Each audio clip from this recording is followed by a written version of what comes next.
ওকে, সবাইকে ওয়েলকাম আজকের ফার্স্ট ক্লাসে। তো এখনো 2 মিনিট বাকি আছে, সবাই একটু জয়েন করুন, then I will start the lecture.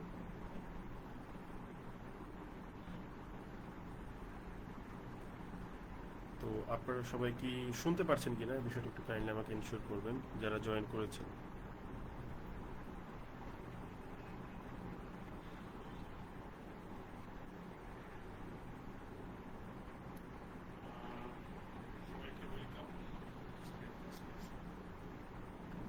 ওকে, তাহলে আসেন আমরা আমাদের আজকের লেকচারটা শুরু করি। ওকে, তো গতকাল তো আসলে অনেক র্যান্ডম ডিসকাশন করেছি। সো আজকে আমরা যে জিনিসটা করব সেটা হচ্ছে যে আপনার আমরা হচ্ছে আজকে একদম কোনো গল্প বা আড্ডা টাড্ডা বাদ দিয়ে একদম বিগিনিং লেভেল থেকে আমাদের পড়াশোনাটা শুরু করে দেবো। সো আমি সাধারণত যে কাজটা পছন্দ করি না সেটা হচ্ছে ক্লাসে গল্প করা, খুব একটা পছন্দ করি না, এটা আমার অভ্যাসের মধ্যে নাই। ঠিক আছে, পড়তে বসছি মানে একদম পিওর পড়াশোনা হবে, কোনো রকম কোনো টাইম ওয়েস্ট করা যাবে না। ঠিক আছে,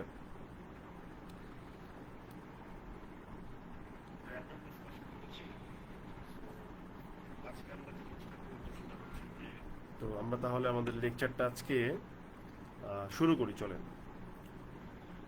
একদম যদি বিগিনিং থেকে বলা হয় যে after finishing 16 years of education, আপনি কিন্তু প্রত্যেকটা ক্লাসে একদম ক্লাস 1 থেকে অনার্স মাস্টার সব জায়গাতে ইংলিশ পড়ে এসেছেন। So after finishing 16 years of education আপনি ইংলিশে লিখতে পারেন না, এটা কিন্তু একটা আসলে খুব ডিভাস্টেটিং একটা বিষয়। ঠিক আছে, এই জিনিসটা খুবই কষ্টকর যে আপনি 16 ইয়ার্স অফ এডুকেশন শেষ করেও ইংলিশটাতে আপনি লিখতে পারছেন না। এটা কিন্তু আসলে খুবই দুঃখকর। এটা কেন হয়, এটা একটা কিন্তু এটার একটা সলিড রিজনিং আছে। ঠিক আছে, এই রিজনিংটা কিন্তু আমাদের কাইন্ডলি একটু জানতে হবে। তো সেই রিজনিংটা কি আমি একটু বলি আপনাকে, শোনেন। সেই রিজনিংটা হচ্ছে যে ভাষা শিক্ষার সাধারণত 4টা পার্ট আছে। ওকে, আই রিপিট, যে কোনো ল্যাঙ্গুয়েজ লার্নিংয়ে 4টা পার্ট থাকে। পার্টগুলো কি কি আমি একটু বলি। পার্টগুলো হচ্ছে যে লিসেনিং, আমরা প্রথমে শুনি। So the first part is listening. এরপরে হচ্ছে সেকেন্ড পার্ট হচ্ছে গিয়ে আপনার কি বলা হয়, স্পিকিং। যেমন ধরেন একটা বাচ্চা কি করে, প্রথমে সে শুনে, তার সারাউন্ডিংসে যে মানুষ কথা বলছে সেই কথাগুলো সে শুনে। এরপর সেখান থেকে সে একদিন আধো আধো বলিতে কথা বলা শুরু করে। So the second step is speaking. মিন টাইমে তাকে একদিন কি করা হয়, একটা বই ধরিয়ে দেওয়া হয়, সে কিছুই পড়তে পারে না। তো দেখা যাচ্ছে যে সে ওই বইটা দিয়ে টুকটাক করে পড়াশোনা করার চেষ্টা করতেছে। তখন হচ্ছে গিয়ে আসে কি রিডিং। এবং এই রিডিং পড়ার পরে যখন সে বই নিয়ে জাস্ট কাজ শুরু করছে, তখন যে কাজটা ঘটে, একদিন তাকে অ্যালফাবেট শেখানো হয় বা অ্যালফাবেট লিখতে দেওয়া হয়। So the final step of learning a language is writing. So there are specifically 4 option. ঠিক আছে, আপনার এই 4টা অপশন আছে বা 4টে স্টেপ আছে, যার উপর ভিত্তি করে আপনি কি করেন, আপনি হচ্ছেন একটা ইংলিশ, একটা ভাষাকে শিখে থাকেন। এটা পৃথিবীর, আই ক্যান চ্যালেঞ্জ ইউ, পৃথিবীর যে কোনো ল্যাঙ্গুয়েজ এই 4টা স্টেপের উপর চলছে। এবং দেখবেন এই যে আইএলটিএস এর যে পরীক্ষাগুলো হয়, এই পরীক্ষাগুলোতেও কিন্তু আপনার কি হয়, এই 4টা স্টেপে আমাদের আছে।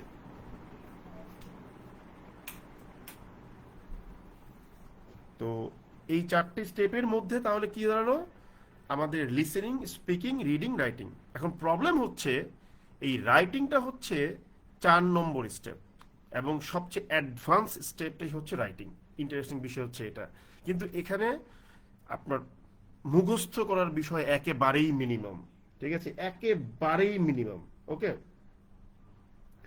তো কিন্তু এই জায়গাতে এসে হয় কি, প্রচুর পরিমাণ প্র্যাকটিসের দরকার হয়। এই জন্য বাংলাদেশে, শুধু বাংলাদেশে না, যে কোনো জায়গাতে গেলে আপনি দেখবেন যে এই রাইটিং এ গিয়ে সবার একটা স্কোরে একটা কি থাকে, একটা প্রবলেম থেকে যায়, আমরা দেখেছি। ঠিক আছে, তাহলে আশা করি ব্যাপারটা বুঝতে পেরেছেন। এখন রাইটিং এর যদি বলা হয়ে থাকে যে আমরা রাইটিং আসলে শিখবো কি দিয়ে, ঠিক আছে, তো এই রাইটিং এর যে ফার্স্ট স্টেপটা আমাদের থাকবে সেটা হচ্ছে গিয়ে কি আমাদের রাইটিং এর ইনস্ট্রুমেন্টটা কি, আমরা কি দিয়ে লিখব। আমাদের রাইটিং এর একদম রুডিমেন্টারি বা প্রাথমিক পর্যায়ের ইনস্ট্রুমেন্ট হচ্ছে গিয়ে কি সেন্টেন্স, আমরা বাক্য দিয়ে লিখব। আমাদের অনলি সিঙ্গেল ইনস্ট্রুমেন্ট যেটা আমাদের আছে সেটা হচ্ছে গিয়ে কি, সেটা হচ্ছে গিয়ে সেন্টেন্স, যার উপর ভিত্তি করে হচ্ছে গিয়ে কি আমরা হচ্ছে লিখব।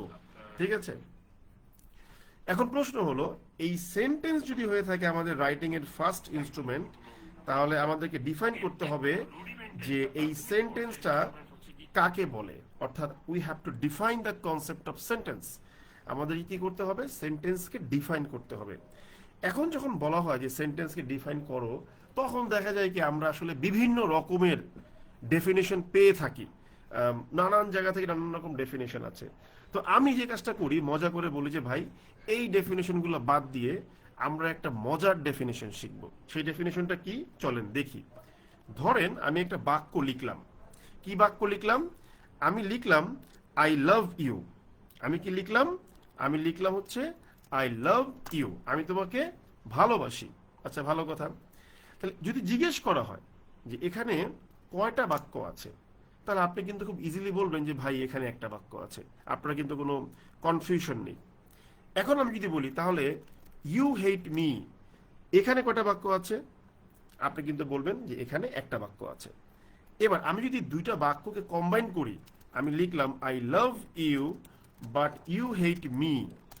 এবার যদি জিজ্ঞেস করা হয় যে এখানে কয়টা বাক্য আছে, সেক্ষেত্রে কিন্তু আমরা কনফিউশনে পড়ে যাব যে এখানে কি একটা বাক্য আছে নাকি এখানে দুইটা বাক্য আছে।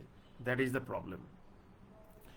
তখন আমরা অনেকেই বলে যে ভাই এখানে একটা বাক্য আছে কিন্তু দুইটা বাক্যকে কি করা হয়েছে, একসঙ্গে অ্যাড করে দেওয়া হয়েছে। যে এখানে একটা বাক্য আছে কিন্তু দুইটা বাক্যকে কি করা হয়েছে, একসঙ্গে অ্যাড করে দেওয়া হয়েছে। তখন যে প্রবলেমটা হয় যে তাহলে দুইটা বাক্যকে তো অ্যাড করলে দুইটা বাক্যই হওয়ার কথা, আমার left hand and right hand যুক্ত করলে তো একটা হ্যান্ড হয় না, দুইটা হ্যান্ডই হয়। দ্যাট মিনস এখানে একটা প্রবলেম আছে ডেফিনেশনের ক্ষেত্রে। তাই আমরা বলি যে we have to redefine the concept of sentence. আমাদেরকে বাক্য কাকে বলে এই জিনিসটাকে রিডিফাইন করতে হবে। তাই রিডিফাইন করব কিভাবে, আসেন ডিফাইন করি, একটু ভিন্নভাবে ডিফাইন করি। আমরা বলবো the immediately preceding part of a sentence, immediately preceding part of a sentence ending punctuation। আমি যেটা বলেছিলাম যে আমি কিন্তু কোনো ক্লাসে আপনাকে ওই প্রিমেড কোনো লেকচার শিট নিয়ে আসবো না, ঠিক আছে? আমি কোনো প্রিমেড লেকচার শিট নিয়ে বসবো না। আমি যেটা করব সেটা হচ্ছে আপনাকে কি করব, আমি হচ্ছে আপনাকে লিখে লিখে পড়াবো। সো এটা আমার অভ্যাস, ঠিক আছে? আচ্ছা, কয়েকজন বলছেন যে সাউন্ড শুনতে পাচ্ছেন না। আমি কিন্তু মোবাইল এখানে অন রেখেছি, আই মিন আমি হেডফোন দিয়ে কিন্তু শুনছি, আমি পুরো ভালো সাউন্ড পাচ্ছি। এই দেখুন, এটা কিন্তু হচ্ছে আপনার ইয়ের সাউন্ড, আমার মোবাইলের সাউন্ড, যেটা আমি লাইভ থেকে শোনাচ্ছি। এখন আমাকে একটু ক্লিয়ার করেন, আপনাকে ক্লিয়ারলি শুনতে পারছেন কিনা, আমাকে একটু ক্লিয়ার করেন কষ্ট করে।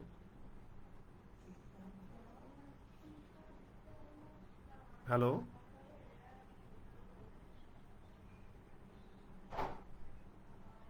হ্যালো, শুনছি, আমি পুরো ভালো সাউন্ড পাচ্ছি। এই দেখুন, এটা কিন্তু আপনারা কি আমাকে শুনতে পারছেন ভালো করে?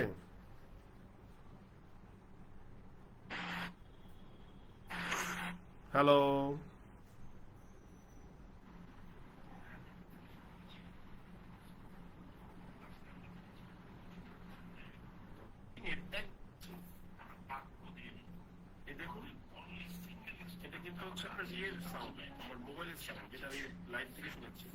হ্যাঁ তাহলে তো সাউন্ড ক্লিয়ার বলছে। হ্যাঁ, ওকে। তাহলে কি বললাম যে I love you but you hate me, তাহলে আমরা কি বললাম যে আমরা সেন্টেন্সটাকে রিডিফাইন করব। তাহলে রিডিফাইনটা কিভাবে করব, আমরা লিখলাম the immediately preceding part of a sentence ending punctuation, অর্থাৎ সেন্টেন্স এন্ড হয়েছে এরকম কোনো পাংচুয়েশনের ঠিক আগের যে অংশ, ইমিডিয়েটলি প্রিসিডিং পার্ট, সেটাকেই বলা হবে কি কি sentence. The immediately preceding part of a sentence ending punctuation is called a sentence, একটি বাক্য বলা হয়। এখন আমাকে জানতে হবে সেন্টেন্স এন্ডিং পাংচুয়েশন এগুলো হচ্ছে গিয়ে কোনটা। খুবই সিম্পল, এগুলো আপনারা পড়ে আসছেন। একটা হচ্ছে ধরেন ফুল স্টপ, একটা হচ্ছে ধরেন কোশ্চেন মার্ক, একটা হচ্ছে ধরেন সেন্টেন্স এন্ডিং এই এক্সক্লেমেটরি সাইন। সো এই যে এগুলোকে আমরা কি বলি, সেন্টেন্স এন্ডিং পাংচুয়েশন বলে থাকি, ঠিক আছে। তার মানে আমরা বাক্যের যেখানেই দেখব যে আমার এই তিনটা পাংচুয়েশনের যে কোনো একটা আছে, আই মিন ফুল স্টপ আছে, অথবা কোশ্চেন মার্ক আছে, অথবা এক্সক্লেমেটরি সাইন আছে, তখন আমরা কি বলবো, আমরা বলবো যে এর আগের অংশটুকুই হচ্ছে গিয়ে কি সেন্টেন্স। যদি এই ডেফিনেশনটাকে আমি অ্যাপ্লাই করি তাহলে কিন্তু আমার জন্য আর কোনো কনফিউশন থাকছে না। এটা একটা ফানি ডেফিনেশন, এটা বেসিক্যালি আমি আমার জন্য তৈরি করে নিয়েছি, আর কিছুই না। যেমন ধরেন 1 নম্বর বাক্যে এই যে আই লাভ ইউ লিখলাম, এই আই লাভ ইউ লিখার পরে ফুল স্টপ, দেয়ারফর এই আই লাভ ইউ পুরোটা মিলে একটা সেন্টেন্স। 2 নম্বর বাক্যে আমি কি করেছি, 2 নম্বর বাক্যে আমি ইউ হেট মি লিখেছি, দেয়ারফর এই পুরো ইউ হেট মি মিলে একটা সেন্টেন্স। তাহলে দেখেন এখন কিন্তু 3 নম্বর বাক্যে কয়টা সেন্টেন্স আছে এইটা বুঝতে গিয়ে কিন্তু আমাদের আর কোনো প্রবলেম হবে না। কেন হবে না, কারণ I love you but you hate me বলার পরে, পুরোটা বলার পরে আমার কিন্তু একটা ফুল স্টপ পেয়েছি, দেয়ারফর এখানে পুরোটা মিলেই হচ্ছে গিয়ে গিয়ে কি একটা কমপ্লিট সেন্টেন্স। তাহলে আপনারা একটু বলেন যে এই 3 নম্বর বাক্যে যে একটা সেন্টেন্স আছে কোনো কনফিউশন আছে কিনা আর কারো, কাইন্ডলি একটু রিপ্লাই করেন।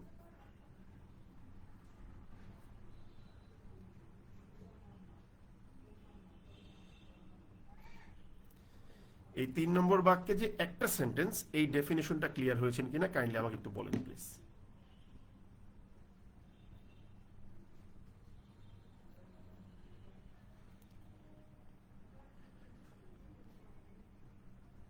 আচ্ছা, তাহলে সবাই বলছে যে হ্যাঁ ক্লিয়ার। আচ্ছা, থ্যাংক ইউ। তাহলে আজকে থেকে আমরা এই মজার ডেফিনেশনটাকে অ্যাপ্লাই করব। The immediately preceding part of a sentence ending punctuation is called a complete sentence. Done. এখন প্রশ্ন হচ্ছে এই বাক্যে কিন্তু আমাদের দুইটা অংশ আসলেই আছে যারা চাইলে আলাদা বাক্য হওয়ার যোগ্যতা রাখে।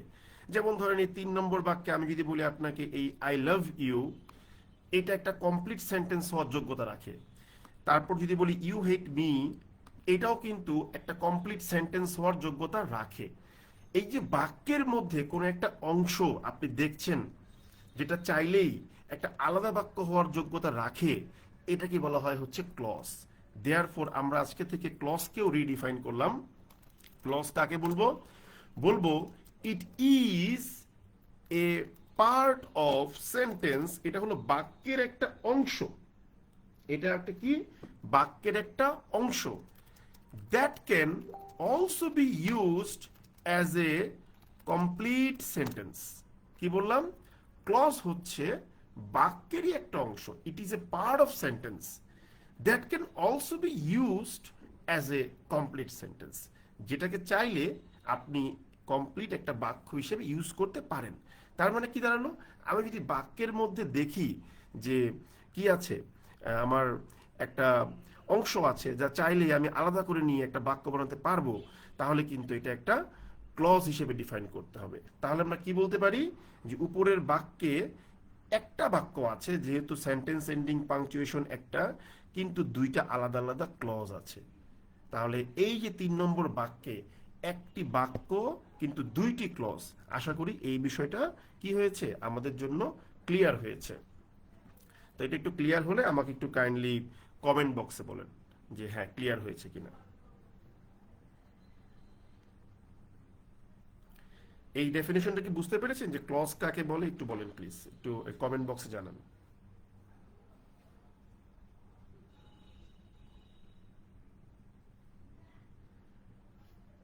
আচ্ছা, clear, thank you very much. তাহলে now what do we know, আমরা কি কি জানি। আমরা জানি সেন্টেন্স কাকে বলে, এইটা একটা বিষয়, এবং আমরা জানি আজকে থেকে যে ক্লজ কাকে বলে। তাহলে আশা করি এই দুইটা ডেফিনেশনে আমাদের আজকে থেকে আর কোনো রকম কোনো কোশ্চেন থাকবে না। যদি কেউ জিজ্ঞেস করে হোয়াট ইজ সেন্টেন্স, আমি সিম্পলি বলবো যে ভাই যেখানে আপনি সেন্টেন্স এন্ডিং পাংচুয়েশন পাবেন তার আগের পুরোটা হচ্ছে সেন্টেন্স। আর হোয়াট ইজ ক্লজ? সেন্টেন্সের মধ্যে আপনি যদি বলেন যে কোনো একটা অংশ আছে যা চাইলেই কেটে নিয়ে আলাদা বাক্য বানানো যাবে, তাহলে এটাই হচ্ছে গিয়ে ক্লজ। আচ্ছা, এখন প্রশ্ন, এই যে ক্লজ বললাম, এই ক্লজ কয় প্রকার এইটা আমাদের জানতে হবে। ক্লজ বেসিক্যালি তিন প্রকার, ঠিক আছে, সরি দুই প্রকার। ক্লজ বেসিক্যালি দুই প্রকার। You can classify the whole concept of clause in many different way, কিন্তু আমি বলছি বেসিক্যালি ক্লজ দুই প্রকার। আমি লিখে দিচ্ছি যে clause is basically two types. দুই প্রকারের ক্লজ আমাদের কাছে আছে। একটা কি? একটাকে বলবো ইন্ডিপেন্ডেন্ট ক্লজ, যাকে সংক্ষিপ্ত করে আমরা বলি আইসি, বা আপনি এটাকে প্রিন্সিপাল ক্লজও বলতে পারেন, বা আপনি এটাকে মেইন ক্লজও বলতে পারেন, হোয়াট এভার ইউ লাইক, কোনো সমস্যা নাই। কিন্তু আমরা আমাদের পুরো ক্লাসে এটাকে ডিফাইন করব হচ্ছে কি হিসেবে? ইন্ডিপেন্ডেন্ট ক্লজ হিসেবে। ইন্ডিপেন্ডেন্ট ক্লজ, ঠিক আছে, স্বাধীন ক্লজ, তাই না? তাহলে ইন্ডিপেন্ডেন্ট ক্লজ লিখে ফেলি, ইন্ডিপেন্ডেন্ট ক্লজ। আচ্ছা, একটা হলো ইন্ডিপেন্ডেন্ট ক্লজ, সংক্ষেপে হচ্ছে গিয়ে কি আইসি। আর একটা কি? Dependent clause. এটাকেও দেখবেন যে মেনি পিপল মেনি মাইন্ড, অনেক অনেক নামে ডাকে। ডিপেন্ডেন্ট ক্লজকে ডিসি বলে, কেউ দেখবেন এটাকে সাবঅর্ডিনেট ক্লজ বলে, ঠিক আছে, এরকম অনেকে অনেক নামেই ডাকে। হ্যাঁ, সো আমরা তাহলে কি বললাম যে একটা হচ্ছে ইন্ডিপেন্ডেন্ট ক্লজ, আর একটা হচ্ছে গিয়ে কি ডিপেন্ডেন্ট ক্লজ বা সাবঅর্ডিনেট ক্লজ। সো আমাদের আলোচনার সুবিধার্থে আমরা একটাকে বলবো আইসি, একটাকে বলবো হচ্ছে ডিসি। এখন প্রশ্ন আছে যে ইন্ডিপেন্ডেন্ট ক্লজ বলতে বেসিক্যালি আপনারা কোনটাকে বুঝবেন, ঠিক আছে, বা ডিপেন্ডেন্ট ক্লজ বলতে বেসিক্যালি আপনারা কোনটাকে বুঝবেন। একদম সিম্পল আন্ডারস্ট্যান্ডিং, যদি কোনো ক্লজকে কেটে নিয়ে, আই রিপিট, যদি কোনো ক্লজকে কেটে নিয়ে কোনো প্রকার কোনো চেঞ্জের প্রয়োজন হয় না, জাস্ট একটা ফুল স্টপ দিলেই সে একটা কমপ্লিট বাক্যে রূপান্তর হয়ে যাবে, ঠিক আছে। যদি কোনো কোনো ক্লজকে আপনার কি করা হয়, কেটে নিয়ে গিয়ে আপনার হচ্ছে সিম্পলি একটা ফুল স্টপ দিয়ে দেওয়া হয়, সে কোনো ঝামেলা ছাড়াই একটা কমপ্লিট বাক্যে রূপান্তর হয়ে যাবে, সেটাই হচ্ছে গিয়ে ইন্ডিপেন্ডেন্ট ক্লজ। যেমন ধরেন এই যে 3 নম্বর বাক্য, এখান থেকে এই আই লাভ ইউ যদি আপনি কেটে নেন, কেটে নিয়ে আপনি যদি বলেন যে আমি একটা ফুল স্টপ দেবো, এটা কিন্তু একটা কমপ্লিট বাক্য হয়ে যাবে। যেমন আমি আই লাভ ইউটা মনে করেন কেটে আনছি, একটা ফুল স্টপ দিলাম, সে কিন্তু একটা বাক্য হয়ে গেল।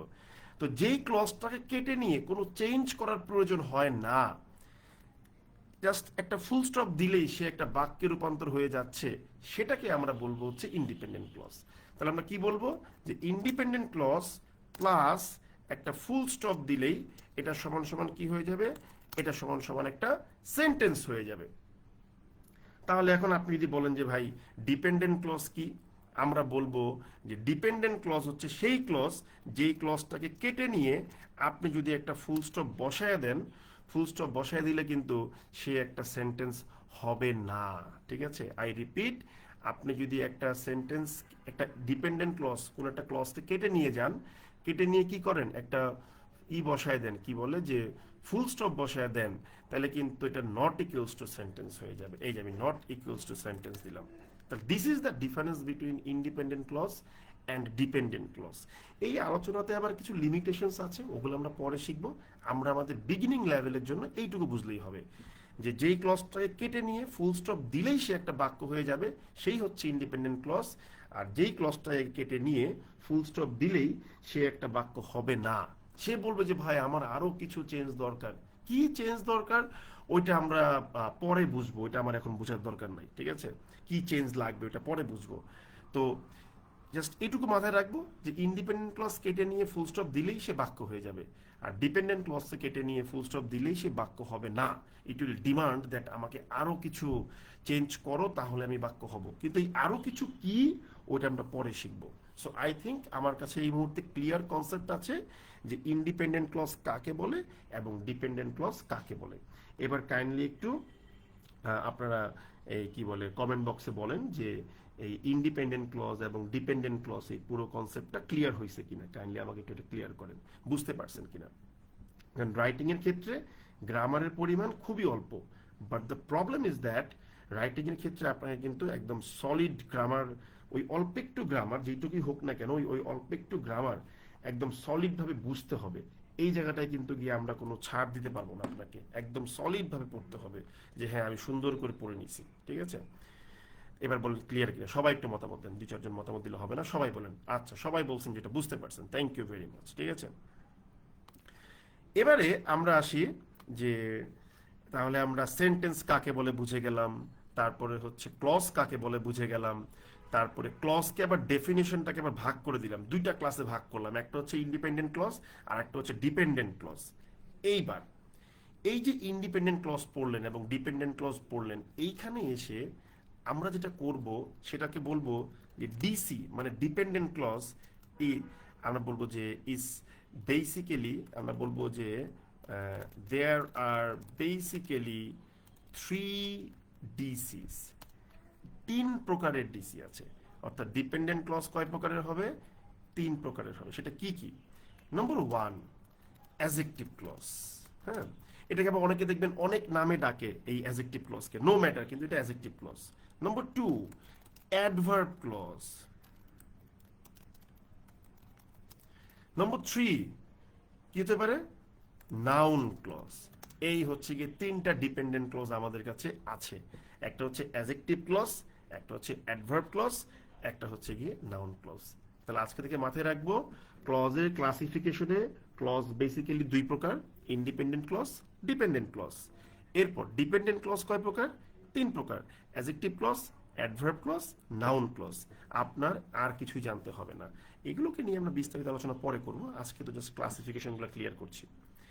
তাহলে আমরা ক্লজের ক্লাসিফিকেশন পড়ে ফেললাম, কিন্তু প্রশ্ন হচ্ছে আমরা তো শুরু করেছিলাম সেন্টেন্স দিয়ে, তাহলে আমাদের সেন্টেন্সের ক্লাসিফিকেশনটাও জানতে হবে।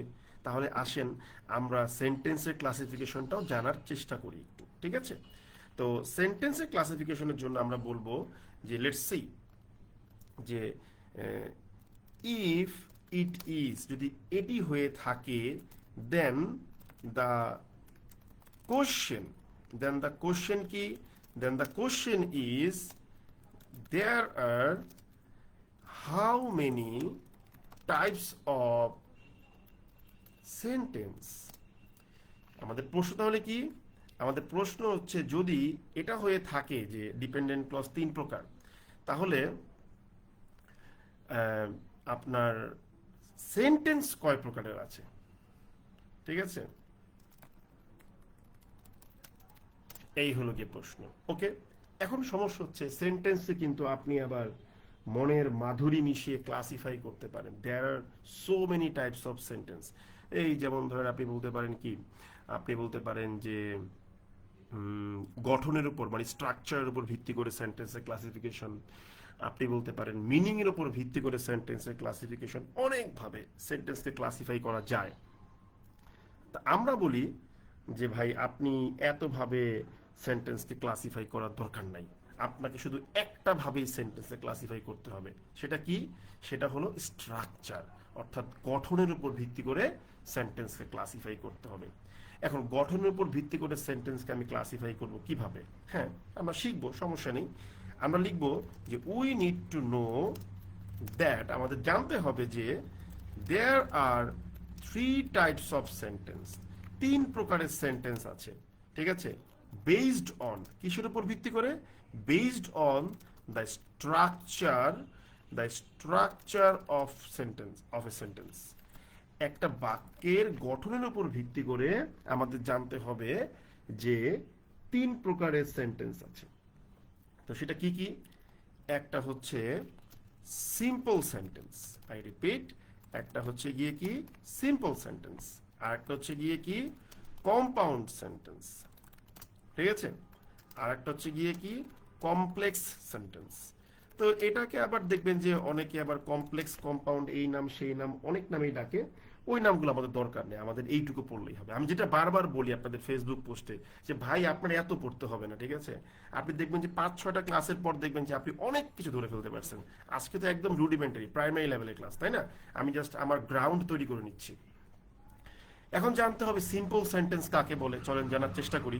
খুবই সিম্পল জিনিস, যেহেতু সেন্টেন্সটা সিম্পল, যেই বাক্যে মাত্র একটা ইন্ডিপেন্ডেন্ট ক্লজ থাকবে, আই রিপিট, যেই বাক্যে মাত্র একটা ইন্ডিপেন্ডেন্ট ক্লজ থাকবে এবং কোনো প্রকার কোনো ডিপেন্ডেন্ট ক্লজ থাকবে না, there will have no dependent clause, সেটাকেই আমরা বলবো কি simple sentence.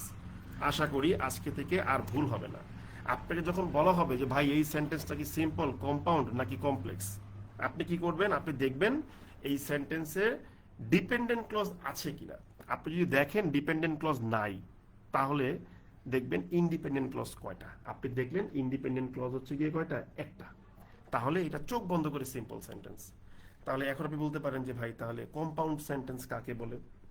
Good question. Compound সেন্টেন্সে গিয়েও আপনার কোনো প্রকার কোনো ডিপেন্ডেন্ট ক্লজ থাকবে না, এটা মাথায় রাখতে হবে। কম্পাউন্ড সেন্টেন্সে গিয়েও কোনো প্রকার কি থাকবে না, ডিপেন্ডেন্ট ক্লজ কিন্তু থাকতে পারবে না। কিন্তু এখানে একটা ঝামেলা আছে। কি ঝামেলা ভাই? এইখানে ইন্ডিপেন্ডেন্ট ক্লজের সংখ্যা হবে একের চাইতে বেশি। আমি টাইপ করে দিচ্ছি, ইন্ডিপেন্ডেন্ট ক্লজের সংখ্যাটা কি হবে, এখানে ইন্ডিপেন্ডেন্ট ক্লজের সংখ্যা হবে একের চাইতে বেশি। ঠিক আছে, ওকে, ইন্ডিপেন্ডেন্ট ক্লজের সংখ্যা হবে হচ্ছে একের চাইতে বেশি। তার মানে কি দাঁড়ালো, যখন দেখব বাক্যের মধ্যে ডিপেন্ডেন্ট ক্লজ নাই কিন্তু একের অধিক কি আছে, একের অধিক ইন্ডিপেন্ডেন্ট ক্লজ আছে, তখনই আমরা সেই সেন্টেন্সকে বলবো হচ্ছে গিয়ে কি, সেই সেন্টেন্সকে বলবো হচ্ছে কম্পাউন্ড সেন্টেন্স। আশা করি ব্যাপারটা বুঝতে পেরেছি। তাহলে what is the basic similarity between simple sentence and compound sentence যদি জিজ্ঞেস করা হয়, তাহলে আমরা কি বলবো? আমরা বলবো যদি বাক্যের মধ্যে কোনো ডিপেন্ডেন্ট ক্লজ না থাকে, আই রিপিট, বাক্যের মধ্যে কোনো ডিপেন্ডেন্ট ক্লজ না থাকে, তখন আমরা দেখব যে বাক্যের মধ্যে কয়টা ইন্ডিপেন্ডেন্ট ক্লজ আছে।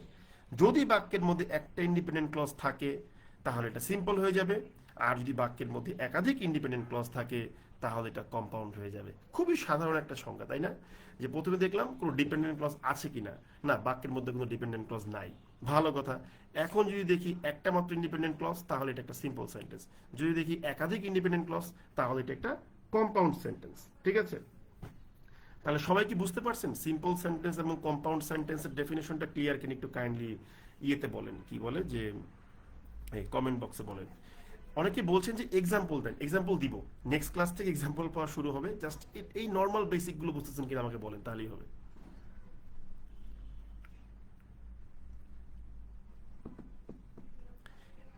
একজন বলেছেন যে আচ্ছা এক্সাম্পল দিলে ভালো হবে, আচ্ছা বুঝতে পারছি, দেন আপনাকে আমি এক্সাম্পল দিই। এই যে উপরের যে বাক্য লিখছেন, যেমন ধরেন যে আই লাভ ইউ, এখানে একটা মাত্র ইন্ডিপেন্ডেন্ট ক্লজ আছে, এখানে কোনো ডিপেন্ডেন্ট ক্লজের এক্সিস্টেন্সই নাই, তাহলে এটা একটা সিম্পল সেন্টেন্স।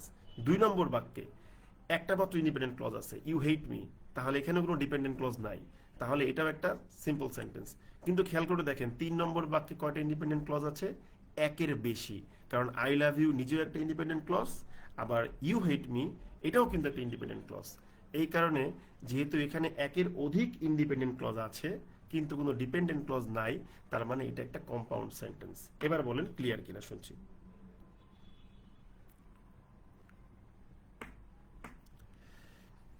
আচ্ছা, অনেকে বলছেন যে জুমে ক্লাস নিলে ভালো হয়, ঠিক আছে। এখন বিষয়টা হচ্ছে যে আপনাদেরকে একটা ডিসিশনে আসতে হবে যে জুম নাকি হচ্ছে ফেসবুক লাইভ। আমার কোনো সমস্যা নেই, আপনি যদি বলেন জুম তাহলে জুম, আপনি যদি বলেন ফেসবুক লাইভ তাহলে Facebook live, I have literally no problem. ঠিক আছে, এখন অনেকেই ফেসবুক লাইভের কথা বলছেন, তাই আমি ফেসবুক লাইভে ক্লাস নিচ্ছি, আমার কোনো সমস্যা নেই, আমাকে বলে আমি জুমে চলে যাব। ঠিক আছে, আচ্ছা তাহলে ক্লিয়ার। এখন প্রশ্ন আসতে পারে যে আচ্ছা ভাই এটা তো বুঝতে পারলাম, তাহলে কমপ্লেক্স সেন্টেন্সটা কাকে বলে? Good question. কমপ্লেক্স সেন্টেন্স বলতে আসলে কোনো সেন্টেন্স হয় না, মূলত এই যে সিম্পল সেন্টেন্স বা কম্পাউন্ড সেন্টেন্স, যখন এদের মধ্যে আপনি ডিপেন্ডেন্ট ক্লজ দিয়ে দিবেন তখনই এটা হয়ে যাবে একটা কমপ্লেক্স সেন্টেন্স, আর কিছুই না। যেমন ধরেন আমি যদি বলি যে ধরেন আমি একটা সিম্পল সেন্টেন্স কি, যে একটা ইন্ডিপেন্ডেন্ট ক্লজ থাকবে, কোনো ডিপেন্ডেন্ট ক্লজ থাকবে না। এখন আমি মনে করি বললাম যে না ভাই এখানে ডিপেন্ডেন্ট ক্লজ আছে, এই ডিপেন্ডেন্ট ক্লজ থাকলেই এটা একটা কমপ্লেক্স সেন্টেন্স হয়ে যাবে।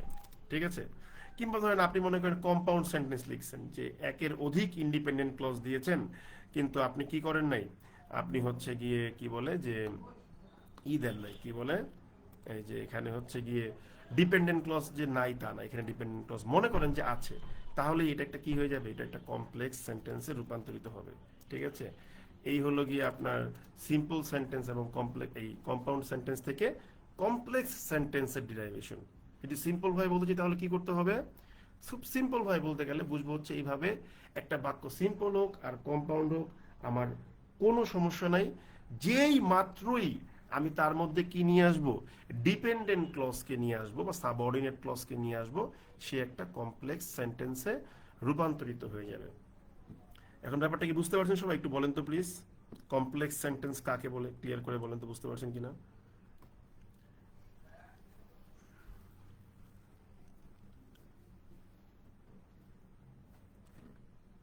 একটু কমেন্ট বক্সে বলেন বুঝতে পারছেন কিনা।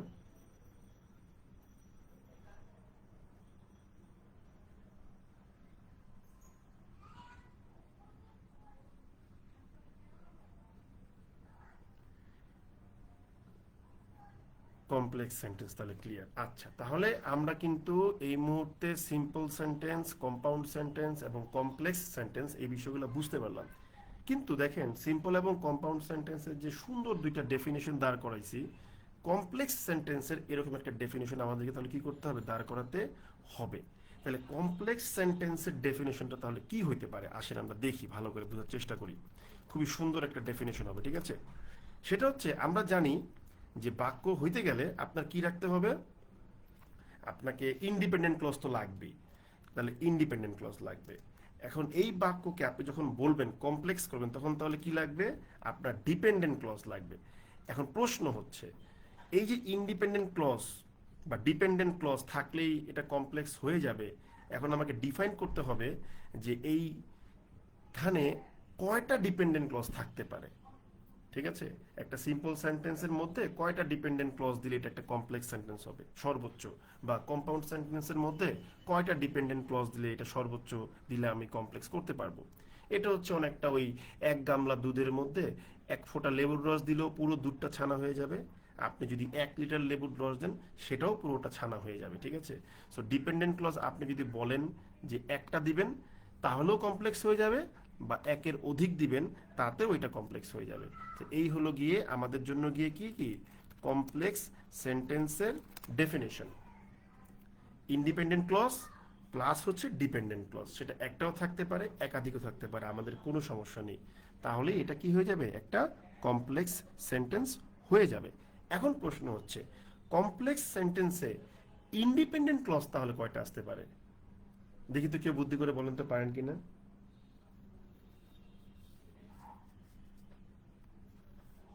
কমপ্লেক্স সেন্টেন্সে তাহলে ইন্ডিপেন্ডেন্ট ক্লজ কয়টা আসতে পারে?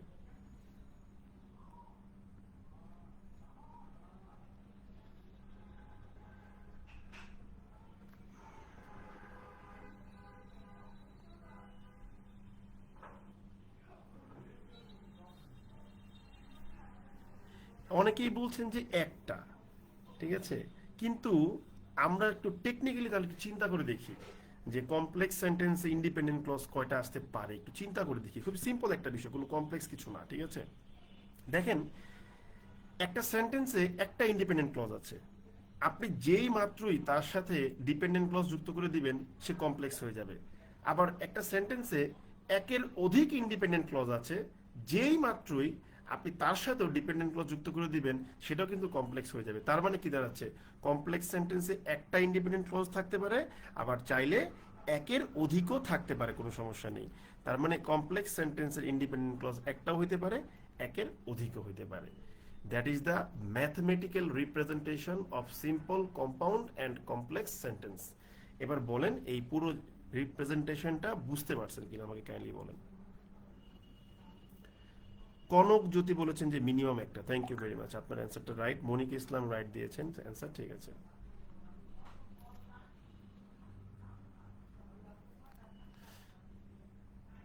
আচ্ছা, এক বা একের বেশি, ঠিক আছে, হ্যাঁ।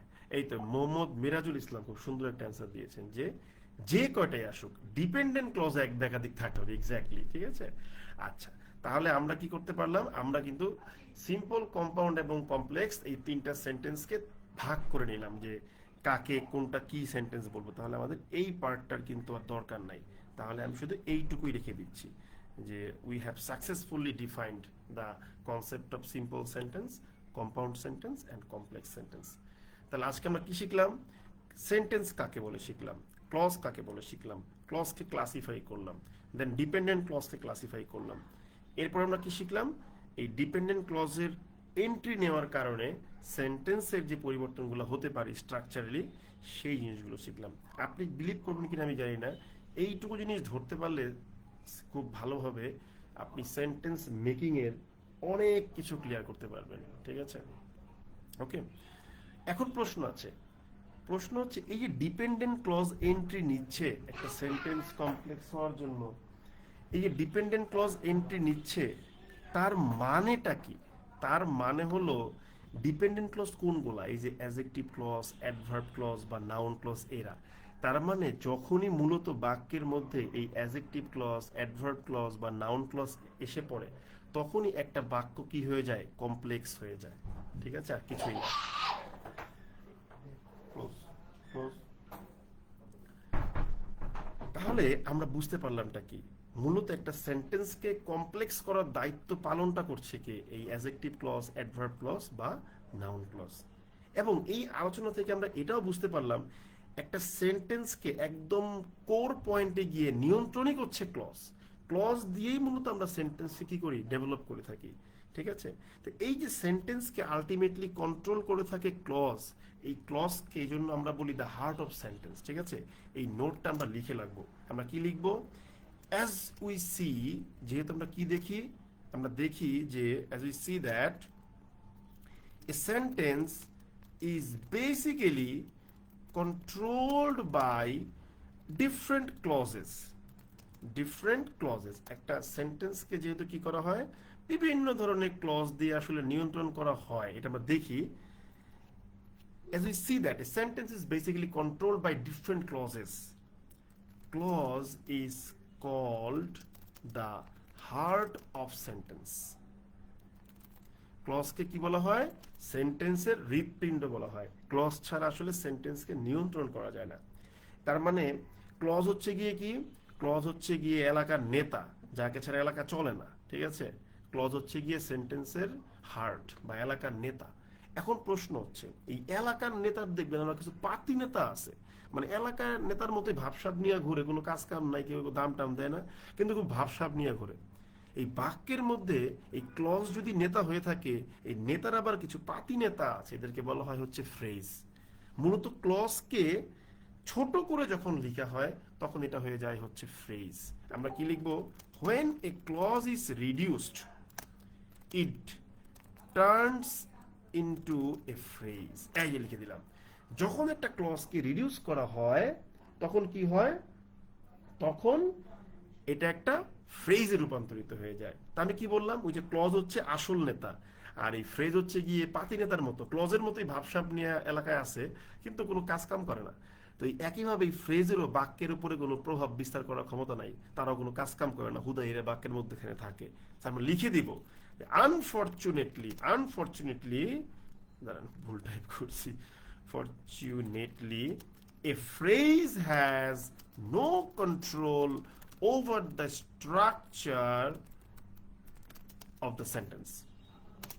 দুর্ভাগ্যবশত এই ফ্রেজের কিন্তু বাক্যের গঠনের উপরে কোনো নিয়ন্ত্রণ নাই। আমরা কি বুঝতে পারলাম? যে বেসিক্যালি ক্লজ হচ্ছে বাক্যকে নিয়ন্ত্রণ করে, সো ক্লজ হচ্ছে বাক্যের হার্ট। এই ক্লজেরকে রিডাকশন করে দিলে সে ফ্রেজে কনভার্ট হয়ে যায়। সে যদিও বাক্যের মধ্যে থাকে, কিন্তু বাক্যের উপরে তার কোনো কন্ট্রোল নাই। ক্লজ যেমন বাক্যকে কন্ট্রোল করতে পারে, ফ্রেজ কিন্তু এটা করতে পারে না। সে শুধু যুক্ত হয়ে বসে থাকবে, আর কিচ্ছু করতে পারবে না। এবার আমাকে বলেন যে এই যে আলোচনাটা করলাম যে ক্লজ বাক্যের নিয়ন্ত্রক, আর ক্লজকে ছোট করলে হয় ফ্রেজ, ফ্রেজ বাক্যকে নিয়ন্ত্রণ করতে পারে না, এই কথাটা বুঝতে পারছেন কিনা একটু বলেন প্লিজ।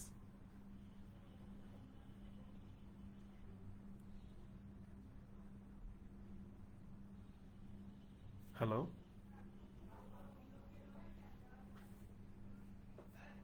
হ্যালো,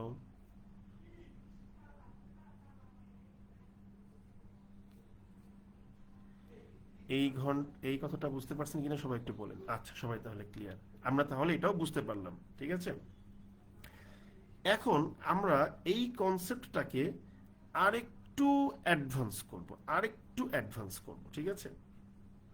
কিভাবে অ্যাডভান্স করব? আমরা এবার একটা ম্যাথমেটিক্যাল প্রেজেন্টেশন দেখব যে আসলে সেন্টেন্সকে আমরা আমরা বুঝতে পারলাম কিনা। আমরা যে আধা ঘন্টা কথাবার্তা বললাম যে আমরা সেন্টেন্সটা আসলে বুঝতে পারলাম কিনা, চলেন একটু দেখি, ঠিক আছে? ধরেন একটা মনস্তাত্ত্বিক গেম খেলেন, নিজের সাথে নিজে একটা সাইকোলজিক্যাল গেম খেলেন। ধরেন আপনি একটা বাক্য লিখছেন, তার মধ্যে মনে করেন একটা ইন্ডিপেন্ডেন্ট ক্লজ আছে, ঠিক আছে? ওটার নাম দিলাম হচ্ছে ইন্ডিপেন্ডেন্ট ক্লজ নম্বর 1। আপনি মনে করেন ওই বাক্যের মধ্যে আরো একটা ইন্ডিপেন্ডেন্ট ক্লজ দিলেন, তার নাম হচ্ছে ইন্ডিপেন্ডেন্ট ক্লজ নম্বর হচ্ছে 2, ঠিক আছে? আপনি মনে করেন আরো একটা কি করলেন, একটা ডিপেন্ডেন্ট ক্লজ যুক্ত করে দিলেন। সেই ডিপেন্ডেন্ট ক্লজ কি হতে পারে? সেটা হতে পারে যে একটা অ্যাজেক্টিভ ক্লজ, ঠিক আছে? একটা মনে করেন যে অ্যাজেক্টিভ ক্লজ যুক্ত করলেন। এবার মনে করেন কি করলেন, ওই বাক্যের মধ্যে মন চাইছে, আপনি কি করছেন, একটা অ্যাডভার্ব ক্লজ যুক্ত করছেন। এবার কি করছেন, ওই বাক্যের মধ্যে আপনার মন চাইছে, আপনি মনে করেন একটা নাউন ক্লজও যুক্ত করছেন। মানে মোদ্দা কথা, যা যা পারেন সব কিছু আপনি যোগ করে দিচ্ছেন। এখন এইরকম ভাবে আমি যদি একটা বাক্য লিখি, বাক্যের মধ্যে আমার দুইটা ইন্ডিপেন্ডেন্ট ক্লজ আছে, তারপরে 1 2 3 তিনটা অ্যাডভার্ব, এই তিনটা ডিপেন্ডেন্ট ক্লজ আছে, তাহলে বলেন তো বুদ্ধি করে এই বাক্যটা কি বাক্য হবে? দেখি কেউ পারেন কিনা, বলেন তো একটু আমাকে।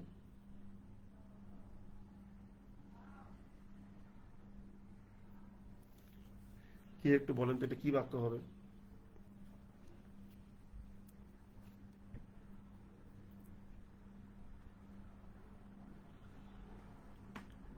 কমপ্লেক্স সেন্টেন্স হবে। Good, brilliant. এই যে একজন উত্তর দিয়ে দিয়েছেন, কয়েকজন বলেছেন হ্যাঁ কমপ্লেক্স সেন্টেন্স হবে। কারণ কি?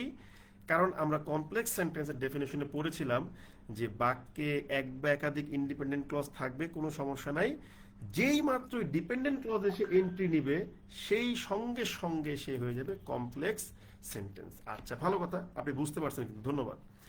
এখন আপনি মনে করেন আপনার মাথায় মনে করেন যে 2 নাম্বারই বুদ্ধি কাজ করতেছে, ঠিক আছে? 2 নাম্বারই বুদ্ধিটা কি, আসেন দেখি আমরা। 2 নাম্বারই বুদ্ধিটা হইলো, আপনি তো জানেন যে ক্লজকে ছোট করলে সে ফ্রেজে রূপান্তরিত হয়। তো এটা কেমনে হয় এটা আমরা পরে দেখব। তাহলে আমরা একটা কাজ করি, এই নাউন ক্লজটাকে ধরেন আমি ফ্রেজে রূপান্তর করলাম, এটা একটা কি হয়ে গেল, নাউন ফ্রেজ হয়ে গেল। তাহলে এই অবস্থায় এসে সেন্টেন্সটা কি সেন্টেন্স বলেন তো বুদ্ধি করে কেউ একটু কমেন্ট বক্সে বলেন তো। হ্যাঁ, এই অবস্থাতে এসেও কিন্তু এটা কি থাকবে, এটা হচ্ছে কমপ্লেক্স সেন্টেন্সে থাকবে। Good, brilliant idea. কারণ কি? কারণ আমি একটা ডিপেন্ডেন্ট ক্লজ মানে নাউন ক্লজকে ছোট করে ফেলছি, কিন্তু ওটাকে ফ্রেজ করলেও আমার বাক্যের মধ্যে কিন্তু একাধিক ডিপেন্ডেন্ট ক্লজ এখনো বিদ্যমান। তার মানে এটাও কিন্তু এখনো কমপ্লেক্স সেন্টেন্সই থাকবে। এইবার ধরেন আপনার মাথায় আরো দুষ্ট বুদ্ধি আসলো। কি বুদ্ধি আসলো? আপনার মাথায় আসলো যে আচ্ছা, নাউন ক্লজকে তো ফ্রেজে কনভার্ট করছি, তাইলে এবার একটা কাজ করি, এই অ্যাডভার্ব ক্লজটাকেও ফ্রেজে কনভার্ট করে দিই, দেখি তো তাহলে কি হয়। এখনো কিন্তু খেয়াল করে দেখেন বাক্যের মধ্যে একটা ডিপেন্ডেন্ট ক্লজ আছে, অ্যাডজেক্টিভ ক্লজ। এই কারণে এইটাও কিন্তু কি হবে, কমপ্লেক্স সেন্টেন্স হিসেবেই থেকে যাবে। কিন্তু আপনার মাথায় আরো দুষ্টি বুদ্ধি আসলো, আপনি অ্যাডভার্ব ক্লজ এবং নাউন ক্লজকে ফ্রেজে কনভার্ট করার পরে আপনি বলছেন আমি অ্যাডজেক্টিভ ক্লজকেও ফ্রেজে কনভার্ট করে দিব, দিলেন কনভার্ট করে। এইবার বলেন তো বুদ্ধি করে, এই অবস্থায় দুইটা ইন্ডিপেন্ডেন্ট ক্লজ আছে, আর প্রত্যেকটা ডিপেন্ডেন্ট ক্লজকে আপনি ফ্রেজে কনভার্ট করে ফেললেন, এই জায়গাতে এসে তাহলে সেন্টেন্সটা এখন কি সেন্টেন্স বলেন দেখি, পারেন কিনা।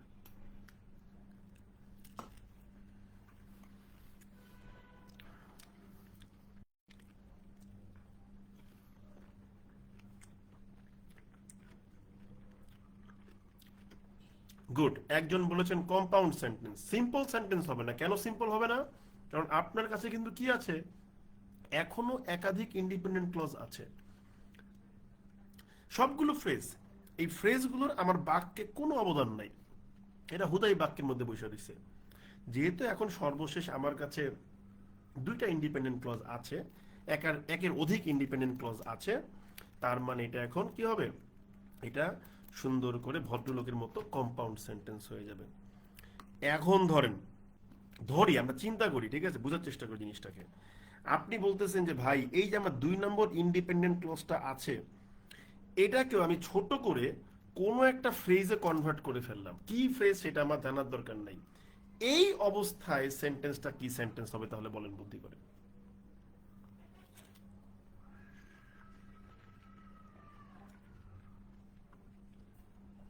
এই তো সানজিদা আপু বলছেন সিম্পল সেন্টেন্স হবে, ব্রিলিয়ান্ট। কারণ কি, এখন আমার যা ছিল সেন্টেন্সে 14 গোষ্ঠীর মধ্যে সব আমি কিন্তু কি করছি, ফ্রেজে কনভার্ট করে ফেলছি। বাক্যের সবে ধন নীলমণি হচ্ছে একটা ইন্ডিপেন্ডেন্ট ক্লজ, তাই এটা এখন একটা সিম্পল সেন্টেন্স, আর কিছুই না। দেখলেন তো। এবার আমি যদি বলি এই যে বাক্যের সব ছোট করে ফেললাম, বাক্যের সর্বশেষ যে ইন্ডিপেন্ডেন্ট ক্লজটা আছে এইটাকেও আমি মনে করেন বললাম যে ভাই ফ্রেজে কনভার্ট করে ফেলছি। এবার তাহলে বলতে হবে এই সেন্টেন্সটা কি সেন্টেন্স, বলেন কেউ একজন।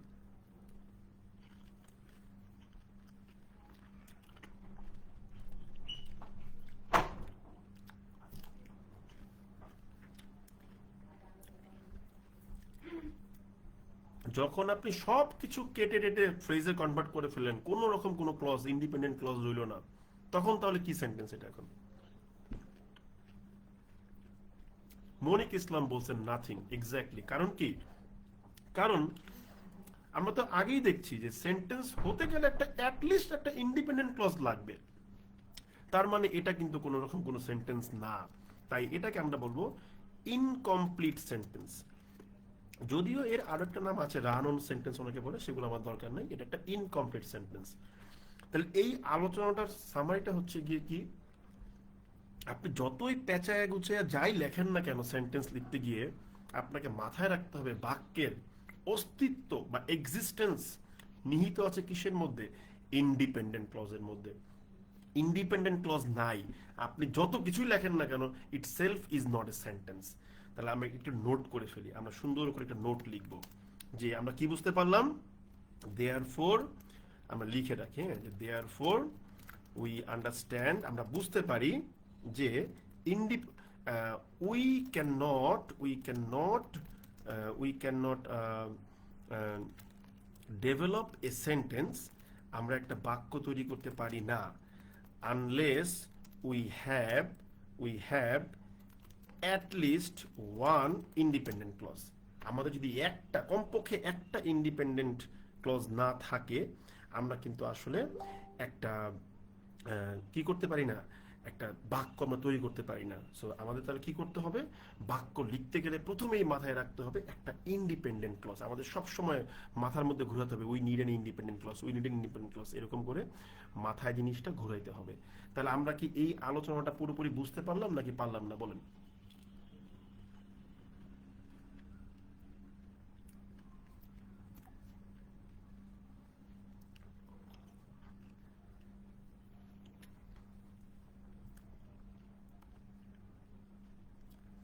আমরা এই পর্যন্ত যা আলোচনা করলাম তাকে আমরা বুঝতে পারছি, clear, good, thank you very much. তো অনেকগুলো এক্সাম্পল চাচ্ছেন, মূলত এই জিনিসগুলোকে আপনাকে 10টা থেকে 12টা ক্লাসে বোঝানো হবে। তাই আমি জাস্ট এই টুকটাক ক্লজ নিয়ে আসছে কথা বলছি, বেশি কিছু বলছি না, ঠিক আছে। এখন মজার বিষয় কি জানেন, এই যে আপনি যত বড় বড় বাক্য দেখেন না, আমি পরীক্ষা আমি আমি ফেসবুক পোস্টে লিখি বা ডেইলি স্টারে দেখেন না, এগুলো সবই হচ্ছে এগুলোর এই প্যাটার্নগুলো থেকে মূলত বিভিন্নভাবে পারমুটেশন কম্বিনেশন করে তৈরি করা যায়, ঠিক আছে। সো আমরা ওই পর্যন্ত যাব, কিন্তু যাওয়ার পূর্বে আমাদের কি করতে হবে, এই বেসিক বিষয়গুলোকে একটু একটু করে বুঝে নিতে হবে, ঠিক আছে। তাহলে আমরা কি বুঝতে পারলাম, আমরা বুঝতে পারলাম, প্রথম থেকে আসি, সেন্টেন্স কাকে বলে। তারপর কি বুঝতে পারলাম, ক্লজ কাকে বলে। এরপর কি করলাম, ক্লজকে আমরা দুইটা ভাগে ভাগ করলাম, ইন্ডিপেন্ডেন্ট ক্লজ, ডিপেন্ডেন্ট ক্লজ। তারপর কি বললাম, ডিপেন্ডেন্ট ক্লজকে আমরা 3 ভাগে ভাগ করলাম, অ্যাডজেক্টিভ, অ্যাডভার্ব, নাউন ক্লজ। এরপর কি করলাম, আমরা সেন্টেন্সকে 3 ভাগে ভাগ করলাম, সিম্পল, কম্পাউন্ড, কমপ্লেক্স। এগুলোর সংজ্ঞাগুলো কি কি একটু বলি আমরা তাহলে। যখন দেখব বাক্যে কোনো ডিপেন্ডেন্ট ক্লজ নাই কিন্তু একটা ইন্ডিপেন্ডেন্ট ক্লজ আছে, তখন সেন্টেন্সটা হবে সিম্পল। আর যদি দেখি বাক্যে কোনো ডিপেন্ডেন্ট ক্লজ নাই কিন্তু একের অধিক ইন্ডিপেন্ডেন্ট ক্লজ আছে, তখন আমরা বলবো এটাকে কি, কম্পাউন্ড, ঠিক আছে। আমরা যখন বলবো যে বাক্যে একটা ইন্ডিপেন্ডেন্ট ক্লজ থাকুক বা একাধিক ইন্ডিপেন্ডেন্ট ক্লজ থাকুক, যাই থাকুক না কেন, সেখানে ডিপেন্ডেন্ট ক্লজ আছে, সঙ্গে সঙ্গে সেই সেন্টেন্সটা হয়ে যাবে একটা কমপ্লেক্স সেন্টেন্স। ঠিক আছে, এখন প্রশ্ন হচ্ছে আমরা এরপর কি করলাম, আমরা দেখলাম যে সেন্টেন্সের ক্ষেত্রে কি হচ্ছে, ক্লজকে রিডাকশন করলে সে একটা ফ্রেজে কনভার্ট হয়ে যায় এবং এই ফ্রেজ বাক্যের উপরে কোনো রকম কোনো নিয়ন্ত্রণ রাখে না। এবং ওইটা বোঝার জন্য আমরা কি দেখলাম, আমরা এই যে কাল্পনিকভাবে ম্যাথমেটিক্যাল স্টাইলে বাক্য বানিয়ে দেখলাম যে রিডাকশন করতে করতে করতে করতে কি হয়, জিনিসটা ইনকমপ্লিট হয়ে যাচ্ছে কিনা। এবং আমরা দেখলাম যে আসলে এটা একটা সুন্দর কথা যে সেন্টেন্সের ক্ষেত্রে ক্লজ যদিও নিয়ন্ত্রণ করে থাকে বাক্যের, মানে সেন্টেন্সের ক্ষেত্রে, কিন্তু ফ্রেজ কিন্তু বাক্যের উপরে কোনো নিয়ন্ত্রণ রাখতে পারে না। তাহলে আমাদের কাছে এই মুহূর্তে এই আলোচনাটুকু পুরোপুরি ক্লিয়ার আছে। ঠিক আছে, আমরা মোটামুটি এইটুকু জিনিস ধরতে পেরেছি। এখন আপনারা বলতে পারেন যে ভাই আপনি আমাদের পকেট থেকে টাকা নিছেন, কত কাহিনীপত্র কইয়া যে এই শিখাইবেন সেই শিখাইবেন, আপনি দিয়ে আমাদের ইন্ডিপেন্ডেন্ট ক্লজ আর ডিপেন্ডেন্ট ক্লজ পড়াইতেছেন 1 ঘন্টা ধরে, এই পড়ানোর জন্য আপনি আমাদেরকে টাকা নিছেন। কিন্তু না, এই পড়ানোর জন্য টাকা নেই, টাকা নিছি কোন কারণে একটু আপনাদের দেখাই। ঠিক আছে, দেখেন, ধরেন আমরা একটা র্যান্ডম টপিক নিই। আমাকে একটা কমেন্ট বক্সে একটা র্যান্ডম টপিক বলেন যে ভাই আপনি এই টপিক নিয়ে একটা বাক্য লিখেন, আপনারাই বলেন, কোনো সমস্যা নাই, যান একটু বলেন এই টপিক নিয়ে একটা বাক্য লিখেন, আমাকে একটু বলেন শুনি, একটা টপিকের নাম দেন শুনি।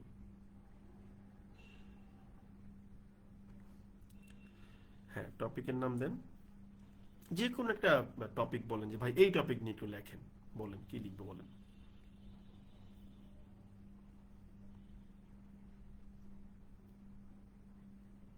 বলেন বলেন, কেউ একটু বলেন শুনি। কি বলছে, আচ্ছা একজন বলছে এআই, একজন বলছে হরমুজ। ঠিক আছে, ওকে। তো এই যে অনেক অনেক টপিক দিচ্ছেন, তা আমরা মনে করেন একটা মনে করেন লিখি, ডলার ক্রাইসিস, লোডশেডিং, অনেক কিছু। ওকে থামেন, এবার আমি লিখি। ধরেন আমাকে পরীক্ষায় লিখতে বলছে, আমি কিন্তু যখন অ্যাডভান্স ফরম্যাটে গিয়ে লিখবো তখন আমার এই প্রাইমারি ফরম্যাটগুলোই হচ্ছে আমার জন্য কাজে লাগবে। কিরকম করে লিখবো দেখেন, ধরেন আমি লিখছি কি নিয়ে, আমি লিখছি মনে করেন যে আপনার ইনফ্লেশন নিয়ে। ঠিক আছে, এবার আমি কি লিখবো, আমি মনে করেন লিখবো যে, আমরা লিখবো যে due to several unprecedented factors, ঠিক আছে, hindering our hindering the hindering our GDP's growth trajectory, ঠিক আছে, trajectory। হুম, আমরা কি লিখবো, due to several unprecedented factors hindering our GDP's growth trajectory, Bangladesh has, sorry, আমরা লিখবো যে ধরো আইএমএফ রিসেন্টলি বলছে যে আমাদের নাকি এই বছরে গ্রোথ কম হতে পারে। ঠিক আছে, আমরা কি লিখবো যে IMF has revised it's estimated growth percentage. ঠিক আছে, এ ফ্যাক্ট। ঠিক আছে, এ ফ্যাক্ট, মানে এটা কিভাবে লিখছি, এখানে যে আপনার কোথায় অ্যাডজেক্টিভ ক্লজ, কোথায় অ্যাডভার্ব ক্লজ, কোথায় কোন ফ্রেজ, হ্যাঁ এটা নিয়ে তো অনেক বড় আলোচনা, ওই আলোচনা আমরা যাবো না। আমি জাস্ট দেখাচ্ছি যে এই জিনিসগুলাই আপনার এই লেখার মধ্যে গিয়ে কাজে লাগে কিভাবে, স্টেপ বাই স্টেপ 5 থেকে 6টা ক্লাস সময় লাগবে। ঠিক আছে, তাহলে কি লিখলাম যে due to several unprecedented factors hindering our GDP's growth trajectory, IMF has revised its estimated growth percentage. A fact, এটা এমন একটা বিষয়, সেটা কি করতেছে, যেটা হচ্ছে এ ফ্যাক্ট, আমরা কি লিখবো, পোর্ট্রেইং, ঠিক, আমি সরি টাইপ করতে ভুল করছি বানানটা, পোর্ট্রেইং মানে মূলত চিত্রায়িত করা, এই ওয়ার্ডটা আমি আপনাদেরকে দিয়েছিলাম। ঠিক আছে, পোর্ট্রেইং, ডেসক্রাইব করার মতো বলতে পারেন। ঠিক আছে, তারপর হচ্ছে ডেলিনিয়েট করা, মানচিত্র চিত্রায়িত করা, তো পোর্ট্রেইং লিখলাম। ঠিক আছে, পোর্ট্রেইং এ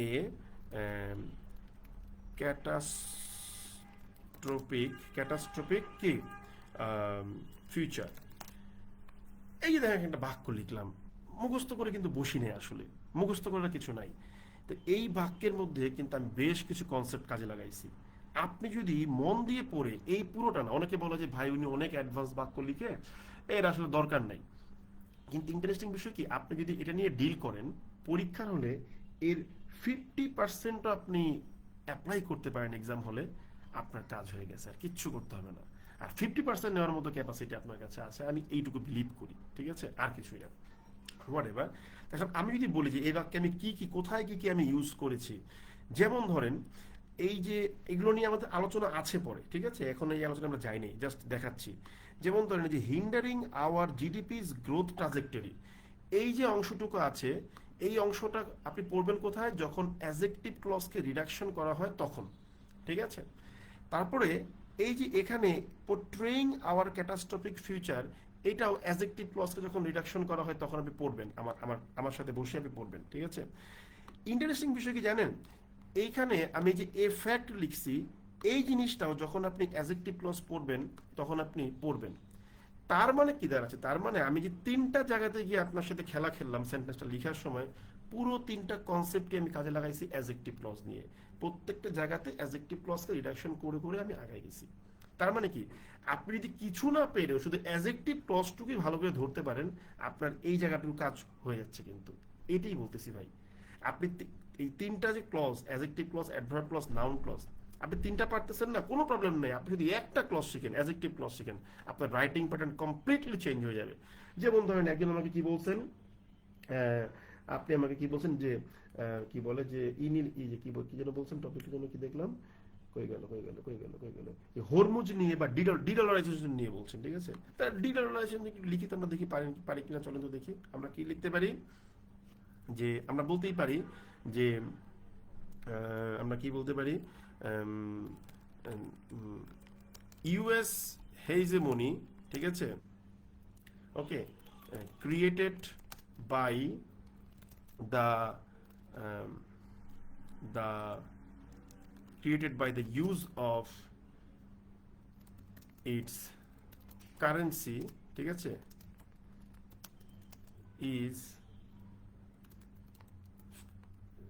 is facing tremendous threats, ঠিক আছে, posed by the unwillingness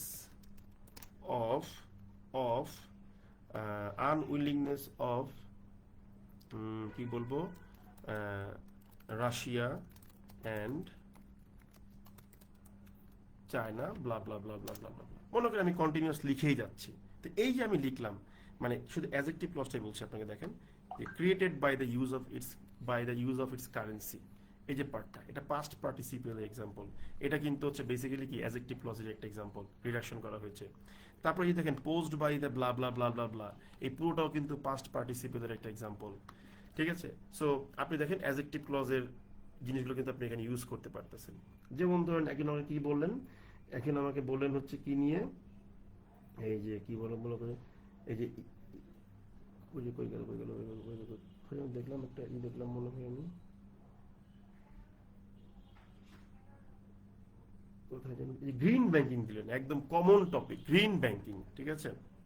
তার আমরা কি বলতে পারি, এই দেখেন আমি মনে করে লিখলাম, আমি কি এই শব্দ করো না বাবা, ক্লাস নিচ্ছি তো, ঠিক আছে। আমি ধরুন গ্রিন ব্যাংকিং নামে কি লিখতে পারি, না আমি ক্লাসের বাবা, ডিস্টার্ব করিস না আমার, আমি ক্লাস নিয়ে নিই দাঁড়া, ঠিক আছে। পোলাপান হচ্ছে ডিস্টার্ব করে বুঝছেন ক্লাসে, ক্লাস কি বলে একটা দরজা বন্ধ করে রাখি, ঠিক আছে। তাহলে আমি কি লিখতে পারি, মনে করেন গ্রিন ব্যাংকিং নামে লিখতেছি, আমি কি লিখবো, এই দেখেন আমি ধরেন লিখতেছি, আমি মনে করেন লিখবো যে গ্রিন ব্যাংকিং, ঠিক আছে।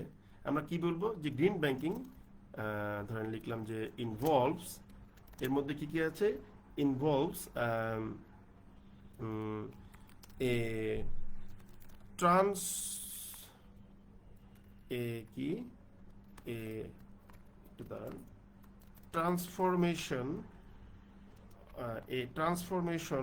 অফ ব্যাংকিং সিস্টেম, ঠিক আছে, ইনক্লুডিং, ঠিক আছে, ইনক্লুডিং কি হতে পারে, including A transformation of the banking system, একটা দা লাগবে একটা basically, transformation of the banking system including, যার মধ্যে কি কি থাকতে পারে, আমরা বলতে পারি যে কি বলতে পারি, এনার্জি এফিশিয়েন্ট অফিস প্রেমিসেস থাকতে হবে, ঠিক আছে।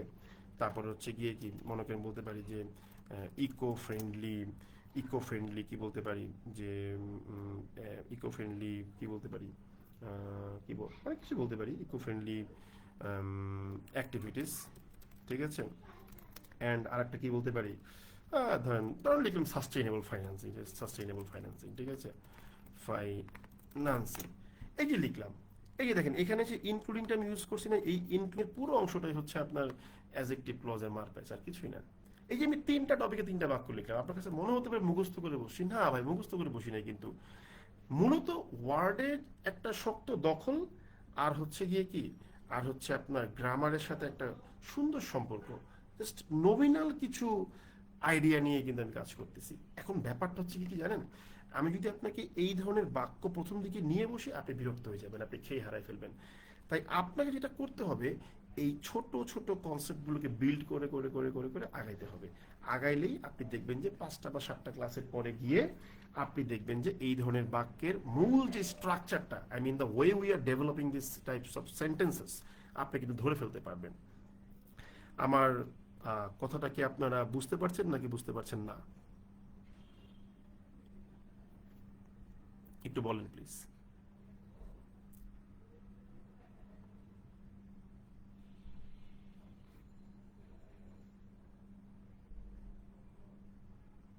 হ্যালো?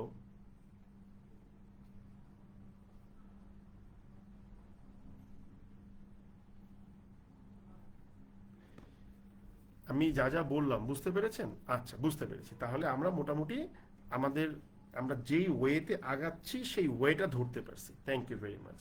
আচ্ছা, তাহলে আমাদের যেহেতু এগুলো টপিক না, এগুলোকে আমরা নিচে নামাই দিই, এগুলোর আমাদের কোনো প্রয়োজন নাই। তাহলে আমরা মোটামুটি এখানে এসে এই আলোচনাগুলো বুঝতে পেরেছি, ঠিক আছে? এখন আমরা চলে যাব আমাদের সেই প্রথম দিকের বাক্য, যেটা ছিল কি, I love you but you hate me. এখন দেখেন, আপনি যদি এই বাক্যটার দিকে তাকান, I love you but you hate me, এই যে বাক্যটার দিকে তাকান, আপনি কিন্তু একটা ভিন্ন দৃষ্টিভঙ্গি পাবেন। কিছুক্ষণ আগেও বা লাইক 1 ঘন্টা আগেও বাক্যটা আপনার কাছে যেই ধরনের সেন্স নিয়ে অ্যাপেয়ার করতেছিল বা উপস্থিত হচ্ছিল, সেই রকম ভাবে আপনার কাছে এখন আর মনে হবে না। এখন আপনি দেখে বুঝতে পারবেন যে ভাই বাক্যটা একটা বাক্য, কেন বাক্য, লাস্টে একটা ফুল স্টপ আছে, আবার এখানে আগে একটা ইন্ডিপেন্ডেন্ট ক্লজ আছে, পরেও আবার একটা ইন্ডিপেন্ডেন্ট ক্লজ আছে। তার মানে এটা একটা কম্পাউন্ড সেন্টেন্স, কোনো ডিপেন্ডেন্ট ক্লজ আমার এখানে নাই। এখন এই যে দুইটা ইন্ডিপেন্ডেন্ট ক্লজ, এই দুইটা ইন্ডিপেন্ডেন্ট ক্লজকে আবার যুক্ত করছে কে? এই যুক্ত করার কাজটা করছে হলো বাট। এখন প্রশ্ন হবে, এই বাটটা অ্যাকচুয়ালি কি?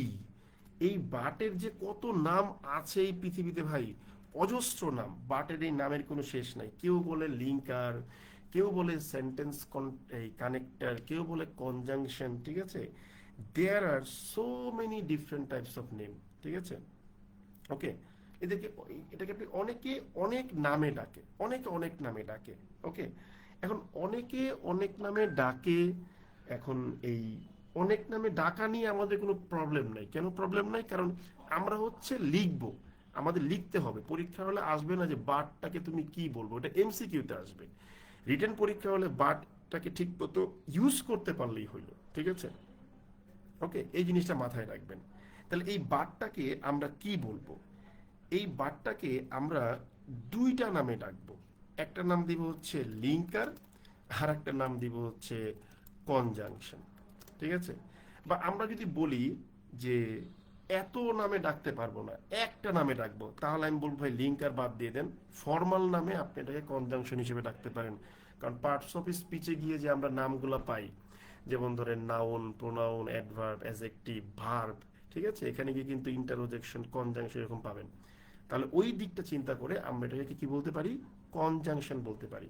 তো এই যে লিঙ্ক করে, যুক্ত করে দেয়, এই যুক্ত করার কাজগুলো যারা করে ওদেরকে আমরা এক কথায় বলবো আজকে থেকে কি, আজকে থেকে আমরা ওদেরকে বলবো হচ্ছে কনজাংশন। এখন কনজাংশনের কাজ কি? একদম সিম্পল ভাবে যদি বলি, কনজাংশনের কাজ কি? কনজাংশন আর কি করবে? কনজাংশন বেসিক্যালি জয়েন করে, ঠিক আছে? It joins two things, two or more things, ঠিক আছে? তাহলে এটা আমরা কি লিখবো? এই কনজাংশন কি করে? আমরা লিখবো যে ইট ইজ এ ওয়ার্ড, এটা একটা শব্দ, that joins to two similar or different items. কি বললাম কথাটা? কনজাংশন হচ্ছে একটা word, it is a word that কি করে, যে জয়েন করে two similar or different items, এটা আবার কেমন কথা, two similar or different item কেন বললাম, এটা একটা প্রশ্ন কিন্তু আসতে পারে, ঠিক আছে। তো এটাকে নিয়ে আমাদের আলোচনা আছে, হ্যাঁ, এটা নিয়ে ভাবার কোনো দরকার নেই, খালি মাথায় রাখেন যে কনজাংশনের কাজ হলো জয়েন করা, একই রকম হতে পারে আবার ডিফারেন্টও হতে পারে, ঠিক আছে। বা আপনি এই সিমিলার বা ডিফারেন্ট এই ওয়ার্ডটাই বাদ দিয়ে দেন, it is a word that joins two item, এইটুকুই মনে রাখেন, ঠিক আছে।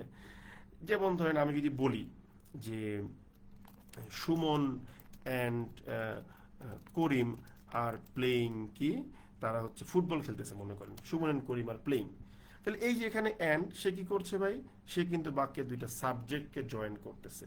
এখন আমি যদি বলি যে Suman Suman play football and cricket, ঠিক আছে, তাহলে কি হয়ে গেল, সে কিন্তু ওই দুইটা অবজেক্টে জয়েন করতেছে। তো এইরকম ভাবে কি করে, এই কনজাংশন গুলো মূলত জয়েন করার কাজ করে থাকে, এই জিনিসটি মাথায় রাখতে হবে।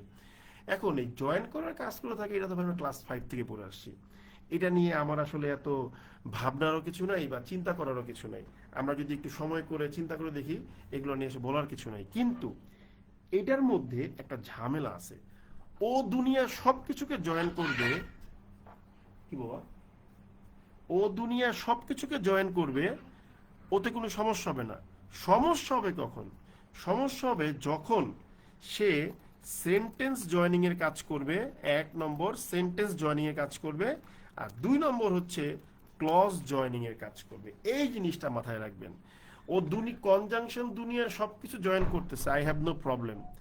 শুধুমাত্র প্রবলেম হবে কখন, যখন সে সেন্টেন্সকে জয়েন করবে আর যখন সে ক্লজকে জয়েন করবে। কারণ কি, তখন আপনাকে একটা স্পেসিফিক সেট অফ পাংচুয়েশন মেনে চলতে হবে। আই রিপিট, কনজাংশন দুনিয়ার সবকিছু জয়েন করুক, কোনো প্রবলেম নাই, সেন্টেন্স এবং ক্লজকে জয়েন করতে গেলেই তাকে কিছু পাংচুয়েশন মানতে হবে, এবং আজকে আমরা এই পাংচুয়েশন গুলোকে শিখে ফেলবো, যেন আমাদের এই জীবনে আর কোনোদিন ভুল না হয়। আচ্ছা, প্রথমে আমরা কি করব, কনজাংশনকে আমাদের প্রয়োজন মাফিক দুই ভাগে ভাগ করে নিব। একটা হচ্ছে স্মল কনজাংশন, ঠিক আছে, আর একটা হচ্ছে গিয়ে লার্জ কনজাংশন। আই রিপিট, একদম ন্যাচারাল ভাবে পড়তে হবে, কোনো কঠিন চিন্তা করা যাবে না, ঠিক আছে। একটা হচ্ছে স্মল কনজাংশন আর একটা হচ্ছে লার্জ কনজাংশন। মানে কি, ছোট কনজাংশন বড় কনজাংশন। যেমন ধরেন যে ছোট কনজাংশন কোনটা, যেমন ধরেন and, or, but, yet, so, ঠিক আছে, এগুলোকে আমরা বলি হচ্ছে আপনার ছোট কনজাংশন। এখন আমি যদি বলি তাহলে ভাই বড় কনজাংশন কোনগুলা, এই যেমন ধরেন যে মোর ওভার, দেয়ার ফোর, ঠিক আছে, তারপরে কি নান দা লেস, ঠিক আছে, নেভার দ্য লেস, ঠিক আছে, as a result, how ever.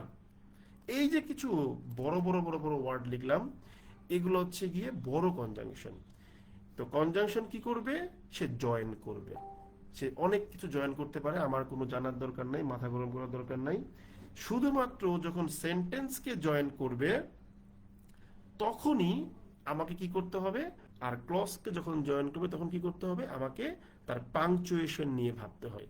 তো এই পাংচুয়েশনটা বোঝার জন্য আমরা কি করলাম, কনজাংশনকে দুই ভাগে ভাগ করে নিলাম, একটা হচ্ছে স্মল কনজাংশন আর একটা হচ্ছে লার্জ কনজাংশন। আচ্ছা, তাহলে এবার আমরা কি করব, এই স্মল কনজাংশন এবং লার্জ কনজাংশনের ক্ষেত্রে আমরা দেখব যে কিভাবে পাংচুয়েট করতে হয়। খেয়াল করে দেখেন, আমি একদম ছোট বাক্য লিখলাম, বড় বাক্যগুলো পরে আমাদের, আমরা পরে প্রচুর লিখব বড় বাক্য, সমস্যা নেই। আমি লিখলাম আই লাভ ইউ, আমি লিখলাম আই লাভ ইউ, ঠিক আছে, আমি লিখলাম আই লাভ ইউ, তিনবার আই লাভ ইউ লিখলাম।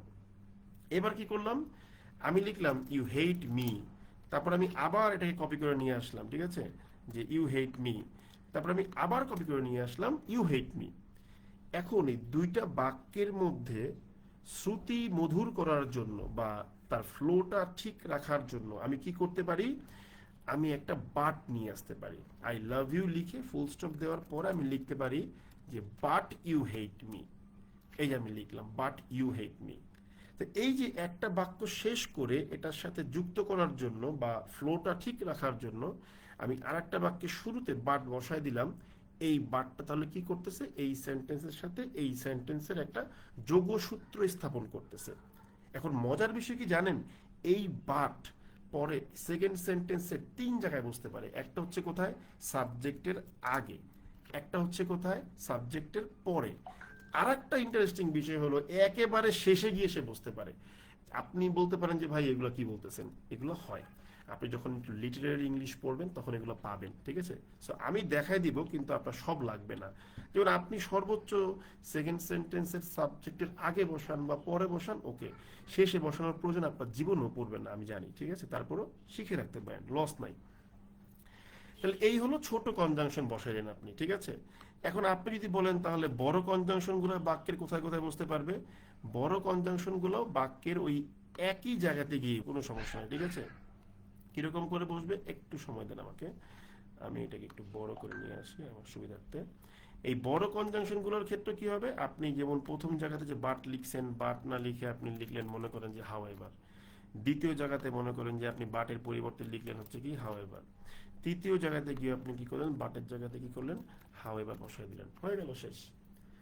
দুইটা সেন্টেন্সকে যখন আপনি একটা কনজাংশন দিয়ে অ্যাড করতেছেন, তখন কি করতে পারেন, কনজাংশনটাকে সেকেন্ড সেন্টেন্সের সাবজেক্টের আগেও বসাইতে পারেন, পরেও বসাইতে পারেন, অথবা কি করতে পারেন, একদম শেষে গিয়ে বসাতে পারেন, কোনো সমস্যা নেই। কিন্তু মনে রাখতে হবে যেখানেই বসান না কেন তাকে অবশ্যই প্রয়োজন মাফিক কমা দিয়ে আলাদা করতে হবে। আই রিপিট, যেখানেই বসান না কেন তাকে অবশ্যই কমা দিয়ে আলাদা করবেন। কিরকম, যেমন ধরেন প্রথম বাক্যে I love you full stop, এরপরে লিখছেন বাট, তাহলে এই বাটের পরে একটা কমা দিয়ে দিবেন, আলাদা হয়ে গেল।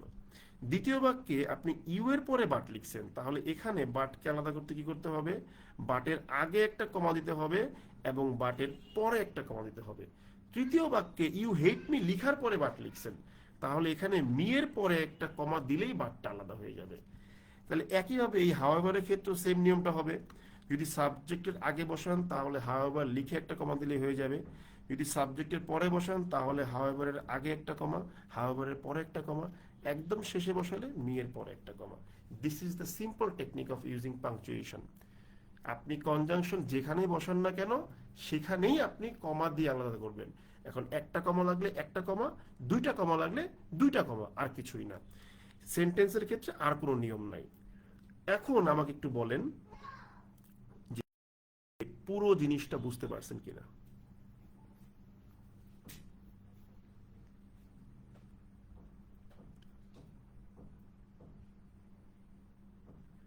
কমেন্ট বক্সে কাইন্ডলি একটু বলেন পুরো জিনিসটা বুঝতে পারছেন কিনা। একজন বলছেন ফুল স্টপ কি বাদ দিতে হবে না, কেন ফুল স্টপ বাদ দিবেন কেন? আপনি যদি ফুল স্টপ বাদ দিয়ে দেন তাহলে তো আগেরটা সেন্টেন্স থাকবে না। আমরা তো এখানে দেখছি যে একটা সেন্টেন্সের সাথে আর একটা সেন্টেন্সকে আপনি কিভাবে আনবেন, ঠিক আছে? বলেন বুঝতে পারছেন কিনা, বলেন এবার। একজন বলেছেন ক্লিয়ার, অন্যরা বলেন ক্লিয়ার। আচ্ছা clear, okay, good, thank you. এখন অনেকের মনে প্রশ্ন আসতে পারে যে ভাই আপনি যেটা পড়াইছেন, কিন্তু আমার কাছে তো এমন কিছু বাক্য আছে যে বাটের পরে সে কমা দেয় নাই, তাহলে কি ওই বাক্যটা ভুল ছিল? সেক্ষেত্রে উত্তর হচ্ছে না, বাক্যটা ভুল ছিল না।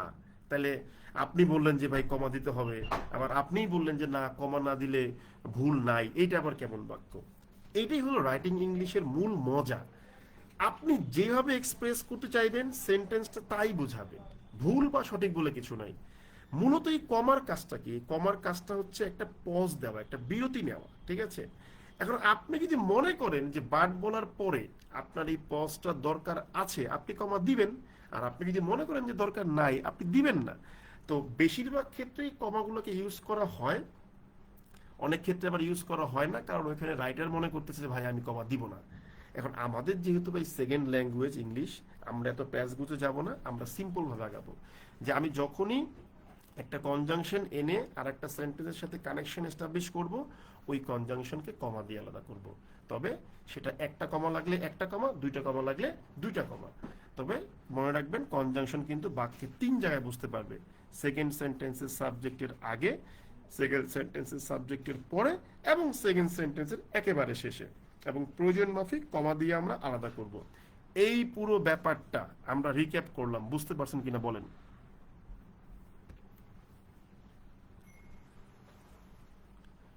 শেখ আসাদুজ্জামান অপু ভাই একটা কথা বলেছেন যে ওইটা কেন হয় না, ওইটা এই যে এখন আলোচনাটা আসবে, ঠিক আছে? শোনেন আপনাদেরকে আমি যেটা বলি, যখন সেন্টেন্স বলতেছি ওইটুকুই বুঝবেন। ওইখানে কেন ফুল স্টপ নাই ওটা পরের বিষয়, ওটা আমাদের বিষয় না। এইটা বুঝতে পারছেন কিনা সেটা বলেন। মাথার ভিতরে অন্য কিছু নিয়ে পড়বেন না। আপনি যখন পড়তে বসছেন যেটা বুঝালাম সেইটুকুই বুঝেন, এর বাইরে আমার যাওয়ার দরকার নাই, কারণ ওইটা আমার আলোচনাতে আছে। সো স্টেপ বাই স্টেপ যাবেন, ঠিক আছে? এই স্টেপ বাই স্টেপে না গেলেই দেখবেন যে আপনি পেন খেয়ে গেছেন, ঠিক আছে? আর কিছুই না। আচ্ছা, তাহলে আমরা এটা মোটামুটি বুঝতে পারছি। ওকে, এখন আমি কিন্তু একটা কথা বলেছিলাম শুরুর ক্ষেত্রে, কি বলেছিলাম? যে ভাই, কনজাংশন যাই কিছুকে যুক্ত করুক কোনো সমস্যা নাই, সমস্যা হইলো সেন্টেন্স এবং ক্লজ যুক্ত করলে। তো এখন এতক্ষণ ধরে যে আমরা কথা বললাম, এই কথা বলার মাধ্যমে আমরা মূলত দুইটা সেন্টেন্সকে যখন কনজাংশন দ্বারা যুক্ত করা হচ্ছে সেটা দেখলাম। এই যে এবার দেখবো আমরা ক্লজকে যুক্ত করা। এখন ক্লজকে যখন আমি যুক্ত করতে যাব তখন কি হবে ঘটনাটা দেখেন। তখন কিন্তু ওর আগেরটা ফুল স্টপ দিয়ে আলাদা করব না, এই যে I love you but you hate me হয়ে যাবে। দেখলেন? এই যে আমি বারবার বলছিলাম কিন্তু যে এটা আসবে পরে, আলোচনাতে আছে। এই যে দেখেন, I love you but you hate me আপনি লিখলেন। এখন একটা মজার বিষয় বোঝার চেষ্টা করেন। এই যে I love you but you hate me লিখলেন, এখানে কিন্তু এই বাট দুইটা সেন্টেন্সের মধ্যে যোগসূত্র স্থাপন করে নাই। সে কি করছে? সে এবার দুইটা ক্লজের মধ্যে করছে। তার মানে এই বাটটা কিন্তু এবার অন্য একটা ফাংশন প্লে করতেছে। কিছুক্ষণ আগে সে কি করছিল? সে দুইটা সেন্টেন্সের মধ্যে কানেকশন এস্টাবলিশ করছিল। রাইট নাও সে কি করছে? সে কিন্তু এটা করছে না। সে কি করছে? সে এখন দুইটা ক্লজের মধ্যে কানেকশন এস্টাবলিশ করছে। এখন ক্লজের মধ্যেও কানেকশন এস্টাবলিশ করতে গেলে আপনি আগের বাক্যের সাথে তাল মিলে মনে রাখতে পারেন যে সেকেন্ড সেন্টেন্সের সাবজেক্টের আগে বসতে পারে, তাহলে এখানে মনে রাখবেন যে সেকেন্ড ক্লজের সাবজেক্টের আগে বসতে পারে। আবার কোথায় বসতে পারে? আপনি ধরেন যে আই লাভ ইউ লিখলেন, এরপরে সেকেন্ড ক্লজের সাবজেক্ট ইউ লিখে তারপর লিখবেন যে বাট হেট মি, হয়ে গেল।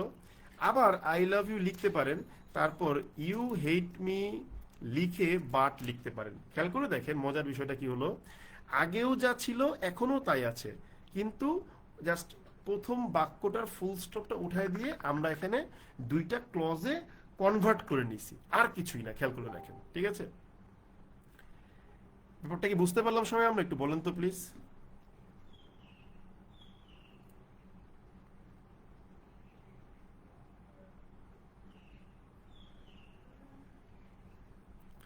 আমরা কি ব্যাপারটা বুঝতে পারলাম? কিছুক্ষণ আগে ব্যাপারটা ছিল সেন্টেন্স, কারণ আগেরটাকে ফুল স্টপ দিয়ে আলাদা করছি। এখনো কিন্তু তাই করছি, শুধু ফুল স্টপ গুলো উঠাই দিয়ে আগেরটাকে পরেরটার সাথে ক্লজ করে ফেলছি। ধরতে পারছি না বিষয়টা? আমরা কিন্তু বুঝতে পারছি, ঠিক আছে? সবাই বুঝতে পারছেন বিষয়টা? বলেন তো একটু প্লিজ। ক্লিয়ার? এবার আমি কি করব, ওই একই কথা আবার কপি করে নিয়ে বসাবো কোথায় গিয়ে, দেখেন ব্যাপারটা কত ইন্টারেস্টিং। এখানে আমি এখন বাট লিখবো না, আমি এখন লিখবো হচ্ছে গিয়ে কি হাউ এভার। এই যে এখানে লিখলাম হাউ এভার, তারপরে লিখলাম হচ্ছে, এখানে লিখলাম হচ্ছে হাউ এভার, তারপর এখানেও বাটের পরিবর্তে কি লিখলাম? আমি লিখলাম হাউ এভার। দেখেন একই কাহিনী করলাম কিন্তু, ঠিক আছে? তাহলে এই যে জিনিসটা বসাইলাম, এই বসানোর মধ্যে আমাদের কিন্তু একটা ভুল হয়ে গেছে, ঠিক আছে? সেই ভুলটা কি? ভুলটা এক কথায় ক্লিয়ার করি আমরা। মনে রাখবেন, দুইটা ইন্ডিপেন্ডেন্ট ক্লজ পাশাপাশি কখনোই বসতে পারে না, এটা খুব খারাপ দেখা যায়। সেক্ষেত্রে কি করতে হয়? দুইটা ইন্ডিপেন্ডেন্ট ক্লজের মধ্যে একটা সেমিকোলন দিতে হয়। দুইটা ইন্ডিপেন্ডেন্ট ক্লজ পাশাপাশি কখনোই বসতে পারে না। যদি বসাইতে হয় সেক্ষেত্রে দুইটা ইন্ডিপেন্ডেন্ট ক্লজের মধ্যে একটা সেমিকোলন দিতে হবে। যেমন ধরেন, আমি এই যে আমি হলুদ মার্ক করে দিচ্ছি, আই লাভ ইউ লিখলাম, লিখার পরেই আমি আবার ইউ দিয়ে একটা ক্লজ শুরু করে ফেললাম, এটা কিন্তু ভুল। তাই এইখানে আমি একটা অবশ্যই সেমিকোলন দিয়ে যাব। এই যে এখানেও দেখেন 3 নম্বর বাক্যেও দেখেন সেম ভুলটা করছি, আই লাভ ইউ লিখে আমি কিন্তু আবার ইউ শুরু করে দিয়েছি। তাহলে এখানেও কি করব? আমি একটা সেমিকোলন দিয়ে যাব। প্রথমটায় কিছু করতে হলো না, কারণ কি? কারণ বাট দিয়ে আলাদা করা হয়েছে। একইভাবে এইখানে হলুদ মার্ক করে আপনাকে আমি দেখাই, এখানেও কিন্তু আই লাভ ইউ লিখে আমি আবার ইউ লিখে ফেলছি, তাই এখানেও একটা সেমিকোলন দিব। একইভাবে সবার লাস্টে গিয়েও আমি আই লাভ ইউর পরে একটা সেমিকোলন দেব, কারণ কি? একটা ক্লজ আমি শেষ করলাম, এখন আমি আরেকটা ক্লজের দিকে যাচ্ছি, তাহলে আগের ক্লজটাকে অবশ্যই একটা সেমিকোলন দিয়ে আলাদা করতে হবে। এই ব্যাপারটা আমরা সবাই বুঝতে পারলাম নাকি বুঝতে পারলাম না? বলেন।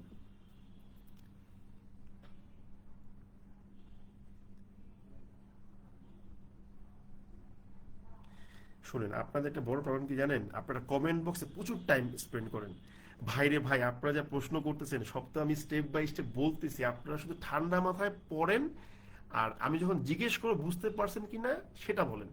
এই যেমন ধ্রুব বিশ্বাস লিখছেন যে পরপর দুটা ইউ কেন আসলো, আরে ভাই এই আলোচনা তো আসবে আমার লেকচারে, ঠিক আছে, আসতেছে তো ভাই এক এক করে, ঠান্ডা মাথায় বুঝতে হবে না আপনাকে একটু, ক্লিয়ার?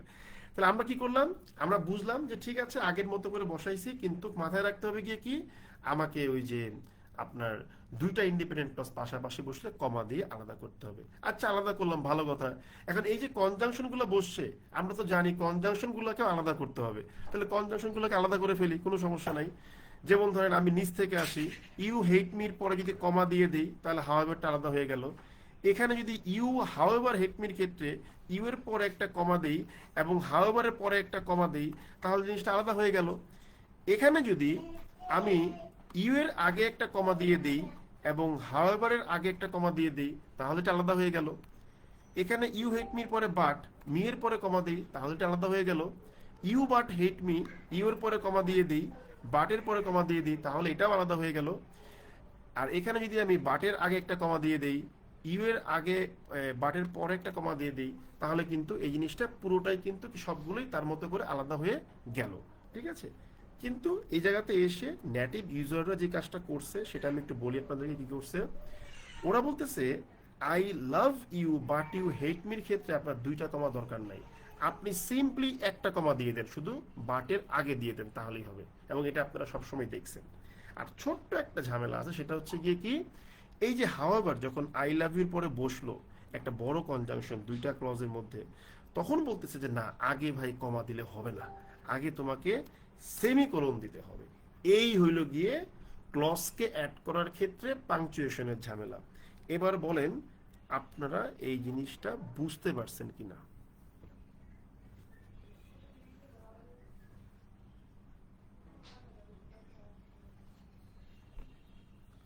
এবার বলেন বুঝতে পারছেন কিনা।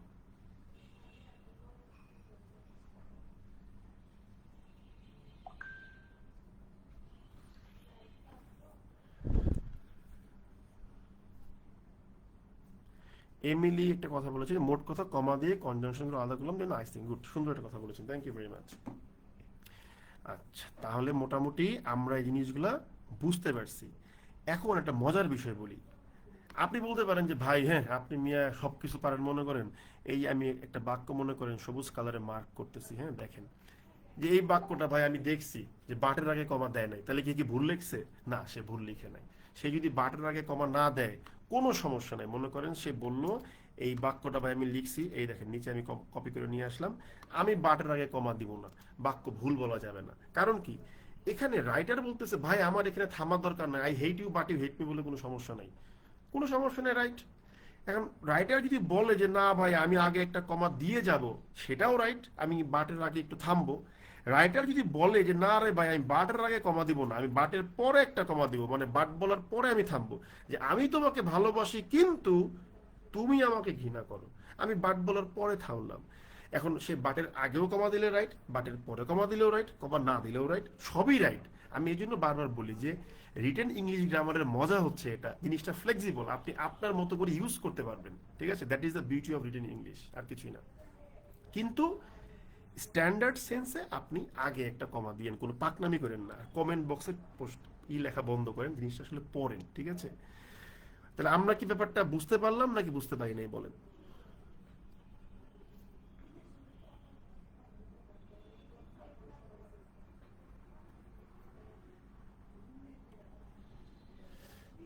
একজন বলেছেন যে সেন্টেন্স মেকিং এর ক্ষেত্রে ক্লজ বা সেন্টেন্সের যে কোনো একটা রুলকে অ্যাপ্লাই করতে পারবো। ভাই এটা তো খুব কন্ট্রাডিক্টরি প্রশ্ন হয়ে গেল। আপনি বলতেছেনই সেন্টেন্স মেকিং, তাহলে কেন ক্লজেরটা আপনি অ্যাপ্লাই করবেন? আপনি যখন সেন্টেন্স কানেক্ট করবেন তখন সেন্টেন্সেরটা অ্যাপ্লাই করবেন, আপনি যখন ক্লজেরটা অ্যাপ্লাই করবেন তখন ক্লজেরটা অ্যাপ্লাই করবেন, ঠিক আছে। একজন বলেছেন 50 শেডস অফ কমা, আমি আপনাকে 1000 শেডস অফ কমা দেখাতে পারি, ঠিক আছে, আপনার মাথা নষ্ট হয়ে যাবে। এই যে বাংলা সিনেমার ডায়লগ দেখেন না আপনারা, হে ববি তো আমি তোমাকে ভালোবাসি, ওই ডায়লগ দিয়ে আপনাকে আমি কমা পড়াতে পারি, কিন্তু এই আলোচনা যাবো না, পরে যাবো যখন জুমে ক্লাস নেবো, তখন ক্লাসগুলো আরো বেশি ইন্টারেক্টিভ হবে, ঠিক আছে। একজন বলেছেন বাটের পরে সাবজেক্ট না বসালে কি বাক্য শুদ্ধ হবে? এগুলো আমাদের এখনকার টপিক না। এখন যা পড়াইছি ওই জিনিসগুলো জাস্ট বোঝার চেষ্টা করেন যে ক্লিয়ার হতে পারছেন কিনা, দ্যাটস ইট, আর কিচ্ছু লাগবে না। যেইটুকু পড়াইছে আপনারা, আমি গত ক্লাসে বারবার বলেছি যে টপিকটা থেকে ডেভিয়েট করেন না, ঠিক আছে? টপিকটা থেকে ডেভিয়েট না করে যেইটুকু পড়াচ্ছি ওইটুকু নিয়ে বসেন, আর কিছুই না। এইবার ধরেন আপনি বলতেছেন যে আচ্ছা ভাই আমি এগুলো মোটামুটি বুঝতে পারছি, ভালো কথা। এখন ধরেন আপনার টুকটাক বন্ধু বান্ধবের সাথে পরিচয় আছে, ঠিক আছে, এই ফরেন বন্ধু বান্ধব আছে। তো আপনার ফরেন বন্ধু বান্ধব মনে করেন যে কি বললো, আপনার ফরেন বন্ধু বান্ধব বললো যে আম, আমি তোমাকে ভালোবাসি, তুমি আমাকে ঘৃণা করো। এই দেখেন, সে কিন্তু কিন্তু ওয়ার্ডটা বলে নাই, সে কি বললো, আমি তোমাকে ভালোবাসি, আই লাভ ইউ, তুমি আমাকে ঘৃণা করো, ইউ হেট মি। সে কিন্তু কনজাংশনটা আনে নাই, কনজাংশনটাকে উজ্জ্বল রেখেছে। তো আমরাও কিন্তু বাংলাতেও কিন্তু এটা উজ্জ্বল রাখি, আমরা এরকম বলি কিন্তু প্রায়শই। কিন্তু উজ্জ্বল রাখি কারণটা কি, আমরা ধরে নিচ্ছি যিনি আমার সামনে দাঁড়িয়ে থেকে কথাটা শুনছেন তিনি এটা বুঝতে পারতেছেন যে এখানে একটা কিন্তু আছে, যেই কিন্তুর আমার কোনো প্রয়োজন নাই বলার, কিন্তুটা বুঝতে পারা যাচ্ছে। তখন কি হয়, আমরা দুটো ইন্ডিপেন্ডেন্ট ক্লজ বলেই সেন্টেন্সটাকে শেষ করি। এখন প্রবলেম হলো ওই একইভাবে আমি যদি দুটো ইন্ডিপেন্ডেন্ট ক্লজ লিখে ফেলি তাহলে তো হবে না, কারণ দুইটা ইন্ডিপেন্ডেন্ট ক্লজ এইভাবে পাশাপাশি বসতে পারে না। আমরা জানি দুইটা ইন্ডিপেন্ডেন্ট ক্লজ পাশাপাশি বসলে একটা সেমিকোলন দিতে হয়, অর্থাৎ আই লাভ ইউ লেখার পরে আপনাকে একটা কি করতে হবে, সেমিকোলন দিতে হবে। অর্থাৎ এখানে এই সেমিকোলনটাই কাইন্ড অফ কনজাংশনের কাজ করতেছে। বলেন বুঝতে পারছেন কিনা এবার?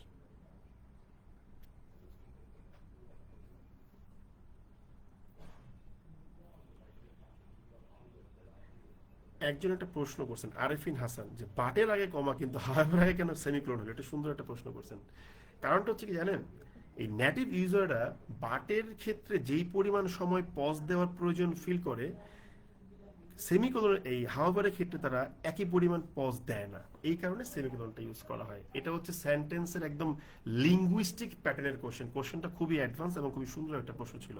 ওকে, তাহলে আমরা এটা বুঝতে পারলাম যে চাইলে আপনি এই কনজাংশন বাদ দিয়েও লিখতে পারেন, কিন্তু সেক্ষেত্রে দুইটা ইন্ডিপেন্ডেন্ট ক্লজকে আমার কি করতে হবে, সেক্ষেত্রে আমার দুইটা ইন্ডিপেন্ডেন্ট ক্লজকে সেমিকোলন দিয়ে আলাদা করে দিতে হবে। তাহলে এই সেমিকোলনটাই একটা কনজাংশনের মতো কাজ হয়ে যাবে, ঠিক আছে? এটা বুঝতে পারছেন, তাহলে তো ভালো, আপনি ব্রিলিয়েন্ট। এখন আমরা একটা মজার জিনিস বলবো।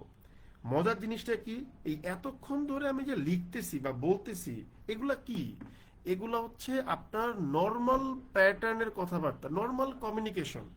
কিন্তু মনে করেন আপনি নাটকের ডায়লগ দিচ্ছেন, হ্যাঁ নাটকের ডায়লগ দিচ্ছেন, কিরকম ডায়লগ দিচ্ছেন, আপনি নাটকের ডায়লগ ডায়লগ দিচ্ছেন অনেকটা এরকম যে আমি তোমাকে ভালোবাসি কিন্তু তুমি আমাকে ঘৃণা করো। এই যে দেখেন, এখানে কিন্তু আমি কিন্তু তুমি আমাকে ঘৃণা করো আমি কিন্তু জোর দিয়ে ফেলছি। এই ক্ষেত্রে আপনি যদি মনে করেন যে নর্মালি জাস্ট কমা দিয়ে বাট ইউ হেট মি লিখবেন, তাহলে কিন্তু হবে না। সেক্ষেত্রে আপনি যে জোর দিছেন, এমফাসাইজ করছেন এই পার্টটাকে, এটা কিন্তু এমফাসাইজ হবে না। তো একবার ক্লাসে জিজ্ঞেস করছিলাম যে আচ্ছা এই ক্ষেত্রে আই লাভ ইউ বলার পরে পরের অংশটা কিভাবে লিখতে হবে। তো এক স্টুডেন্ট বলছে যে ভাই আমি আগের অংশটা লিখবো হচ্ছে নর্মাল বল পেন দিয়া, আর পরের অংশটা লিখবো হচ্ছে জেল পেন দিয়া, তাহলে এটা একটু মোটা লাগবে দেখতে, তাহলে স্যার বুঝবো যে আমি এখানে জোর দিছি। কিন্তু ইন্টারেস্টিং বিষয় হচ্ছে ইংলিশের গ্রামারের যে লোকজনেরা আছে তারা এটার জন্য একটা টেকনিক আবিষ্কার করে রাখছে, যেন দেখেই বুঝতে পারেন যে পরের জায়গাতে গিয়ে টোনে, কথার টোনে চেঞ্জ হয়ে গেছে। এই চেঞ্জটা কিভাবে হয়, হ্যাঁ এই চেঞ্জটা হয় মূলত ইংলিশ গ্রামারের খুবই ফ্রিকুয়েন্টলি ইউজড বাট একটা ইনফর্মাল পাংচুয়েশন আছে, সেটার নাম হচ্ছে গিয়ে কি এম ড্যাশ। এটাকে বলবো আমরা হচ্ছে এম ড্যাশ। আমরা এই এম ড্যাশ দিয়েই আমাদের নেক্সট লেকচারটা শুরু করব, যে কিভাবে এম ড্যাশ দিয়ে সেন্টেন্সকে একেবারে পরিবর্তন করে ফেলা যায়, মানে কথার টোনটাই চেঞ্জ করে ফেলা যায়। ঠিক আছে, সো আজকের লেকচার তাহলে এই পর্যন্তই, এই পর্যন্তই রাখলাম। তো অনেকে অনেক কমেন্ট করেছেন, আমি দেখেছি যে একজন কি যেন বললো 30 মিনিট ক্লাস করে বলেছেন যে আমার ক্লাস করা হয়ে গেছে। এরকম অনেক কমেন্ট আমরা পাই, এগুলো আমি খুব একটা করি না, আমি ওর সাথে কথা বলে পেমেন্টটা ব্যাক করে দিই, সমস্যা নেই। বিষয়টা হচ্ছে যে আপনাকে আপনি দেখলেন তো আমি বলেছিলাম না ক্লাস ভর্তি করানোর সময় যে একদম from the very beginning class থেকে আপনি দেখবেন যে ইংলিশ লার্নিং এর আসলে অনেক কিছু আছে। ওই যে একজন বললেন না যে এই যে কমার ইয়েতে বললাম না যে হে ববিতা আমি তোমাকে ভালোবাসি তুমি আমাকে ভালোবাসো না কেন, ওইখান থেকেও অনেক কিছু শেখার মতো আছে। ঠিক আছে, তো আমরা শিখবো। তাহলে নেক্সট ক্লাসে গিয়ে আমাদের মানে আলোচনা হবে কি নিয়ে, আমাদের আলোচনা হবে হচ্ছে কিভাবে আমরা এই কথার টোন চেঞ্জ করতে পারি সিম্পল একটা বাক্যের মধ্যেখানে, ঠিক আছে? তো বেসিক্যালি আমার প্রথম ক্লাসের এই এই বাক্যটা দিয়ে আমি পড়াই সবাইকে, যে I love you but you hate me, ঠিক আছে? সো এটাই হচ্ছে কি কথা। তাহলে আমরা মোটামুটি একটা আইডিয়া পেলাম। এখন অনেকেই বলছে জুমে ক্লাস নিতে, তো আমি চেষ্টা করবো 2টা বা 3টা ক্লাস আপনাদেরকে লাইভে নিতে, যেন আপনাদেরকে অভ্যস্ত করে ফেলতে পারি, তারপর থেকে আমি জুমে চলে যাবো। আমি আমি পার্সোনালি জুম পছন্দ করি, ঠিক আছে? আমার জুমটাই হচ্ছে খুব প্রিয় জিনিস। আমি জুমে ক্লাস নিয়েই কমফোর্ট ফিল করি। সো এই যে একটা ক্লাস করছেন, এখন আপনি কি করবেন, আপনি এখন র্যান্ডম ওয়ার্ড গেম খেলবেন, ঠিক আছে? র্যান্ডম ওয়ার্ড গেম, কিরকম ওয়ার্ড গেম খেলবেন? এই যে ক্লাস টাস করে মনে করেন যে মাথাটা গরম হয়ে গেছে, ভালো লাগতেছে না ক্লাস করতে, কি পড়াইছে না পড়াইছে, ঠিক আছে? এখন আমরা র্যান্ডম ওয়ার্ড গেম খেলবো, ঠিক আছে? র্যান্ডম ওয়ার্ড গেম হতে পারে কিরকম, আপনি মনে মনে ভাববেন, আচ্ছা এটা একটা ব্রেনকে সিগন্যাল দেওয়া। আপনি ভাববেন কিরকম ভাববেন, আচ্ছা আমি তো ইংলিশে 26টা অ্যালফাবেট আছে, 26টা অ্যালফাবেট দিয়ে 26টা ওয়ার্ড বানাতে পারি কিনা দেখি তো, ঠিক আছে? যেমন ধরেন এতে আছে কি, এতে মনে করেন লিখলাম অ্যাবান্ডন, মানে কি পরিত্যাগ করা। বিতে হতে পারে কি, বিতে হতে পারে বারবারিয়ান অ্যাক্ট, ঠিক আছে? বারবারিয়ান অ্যাক্ট মানে কি, মানে খুব বাজে কাজ, ঠিক আছে? তারপরে সিতে হতে পারে কি, সিতে হতে পারে মনে করেন কন্ডোন, কন্ডোন মানে কি উপেক্ষা করা বা এড়িয়ে যাওয়া, ঠিক আছে? ডিতে হতে পারে কি ডেরেলিক্ট, ডেরেলিক্ট মানে কি পরিত্যক্ত, ঠিক আছে? এই যে আমি মনে করেন শুরু করছি এ বি সি ডি, ঠিক আছে? ইতে কি হতে পারে, এফ তে কি হতে পারে, বলেন তো? ই দিয়ে একটা ওয়ার্ড বলেন তো, সুন্দর দেখি পারেন কিনা কেউ, বলেন তো একটু শুনি।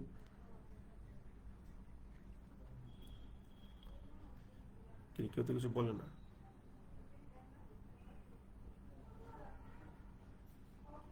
আপনার কমেন্ট বক্সে এগুলো কি লিখতেছেন, মূল কাজে আসেন। আমি যে ওয়ার্ডগুলো বলতেছি ওয়ার্ড বলেন, শুনি, ঠিক আছে? জুমে ক্লাস নেবো, সমস্যা নাই, আপনি ই করেন। কেউ কিচ্ছু বলে না।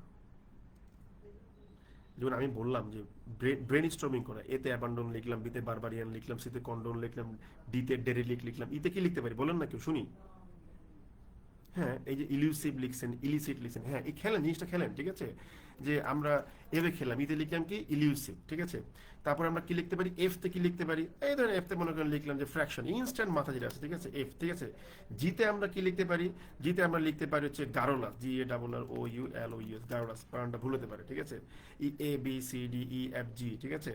তারপরে এইচ তে আমরা কি লিখতে পারি, হায়নাস, হায়নাস মানে খুব খারাপ মানুষকে হায়নাস ক্রাইম বলা হয়, যেটা কোনো খারাপ কাজ করে, হায়নাস অ্যাক্ট অফ ক্রাইম, ঠিক আছে? ইএফজিএইচ। আইতে আমরা কি লিখতে পারি, ইনক্লিং মানে হচ্ছে কোনো কিছুর ইঙ্গিত, ঠিক আছে? ইএফজিএইচ আই। জেতে আমরা কি লিখতে পারি, জাক্সটেপোজিশন মানে কি পাশাপাশি স্থাপন, ঠিক আছে?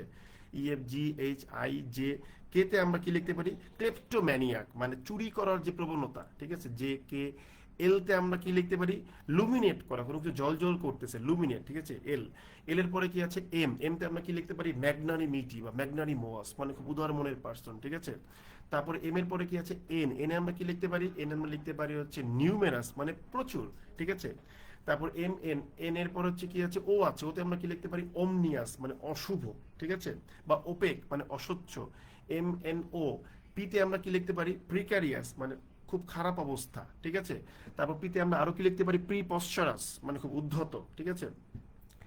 এই যে কতগুলো ওয়ার্ড বললাম, এগুলো মুখস্থ করার কিছু নাই। আপনি প্রত্যেক দিন যখন এইভাবে পড়বেন, দেখবেন যে আপনার ব্রেন অটোমেটিক্যালি রেডি হবে যে ইনস্ট্যান্ট ওয়ার্ড ডেলিভারি করার জন্য। এই জায়গাটাতে ভাই আপনি যদি একবার দক্ষতা নিয়ে আসতে পারেন, ওয়ার্ড আপনার কাছে মানে মুখ দিয়ে জাস্ট মানে ইয়ের মতো পানির মতো ওয়ার্ড বেরোবে, ঠিক আছে? পুরো কথার ফুল ঝুরি ফুটে ওরকম ফুটবে। সো প্র্যাকটিস করেন। এবার আমি হোমওয়ার্ক নিয়ে একটু কথা বলি। আজকে আমি যেই পড়াটা পড়াইলাম, এই পুরা পড়াটাকে নিয়ে আপনারা বসবেন এবং পুরো জিনিসটাকে হাতে লিখে লিখে লিখে লিখে আপনারা নোট করবেন। নোট করার পরে আপনার কাজ হবে কি, নোট করার পরে আপনার কাজ হবে হচ্ছে আমাকে মেইল করা। মেইল অ্যাড্রেসটা আমি ফেসবুক গ্রুপে দিয়ে দিচ্ছি, ওখান থেকে আপনারা এটা পেয়ে যাবেন, ঠিক আছে? তাহলে আজকের ক্লাস এই পর্যন্তই। আমি একটু রিভিউ চেয়ে একটা পোস্ট করবো, কাইন্ডলি একটু রিভিউ দিয়েন, ঠিক আছে? Thank you very much. এই যে অনেকে অনেক ওয়ার্ড লিখছেন কিন্তু দেখেছেন, এই জিনিসটাই প্র্যাকটিস করতে করতে দেখবেন চলে আসবে। সো আজকে তো একদম বেসিক আলোচনা শুরু করলাম, নেক্সট ক্লাসে গিয়ে দেখবেন যে আরেকটু ভিতরে যাচ্ছি, 4-5টা ক্লাসে গেলেই দেখবেন যে আপনার অনেক অনেক ওয়ার্ড আসতেছে, ঠিক আছে? Thank you very much, good night সবাই।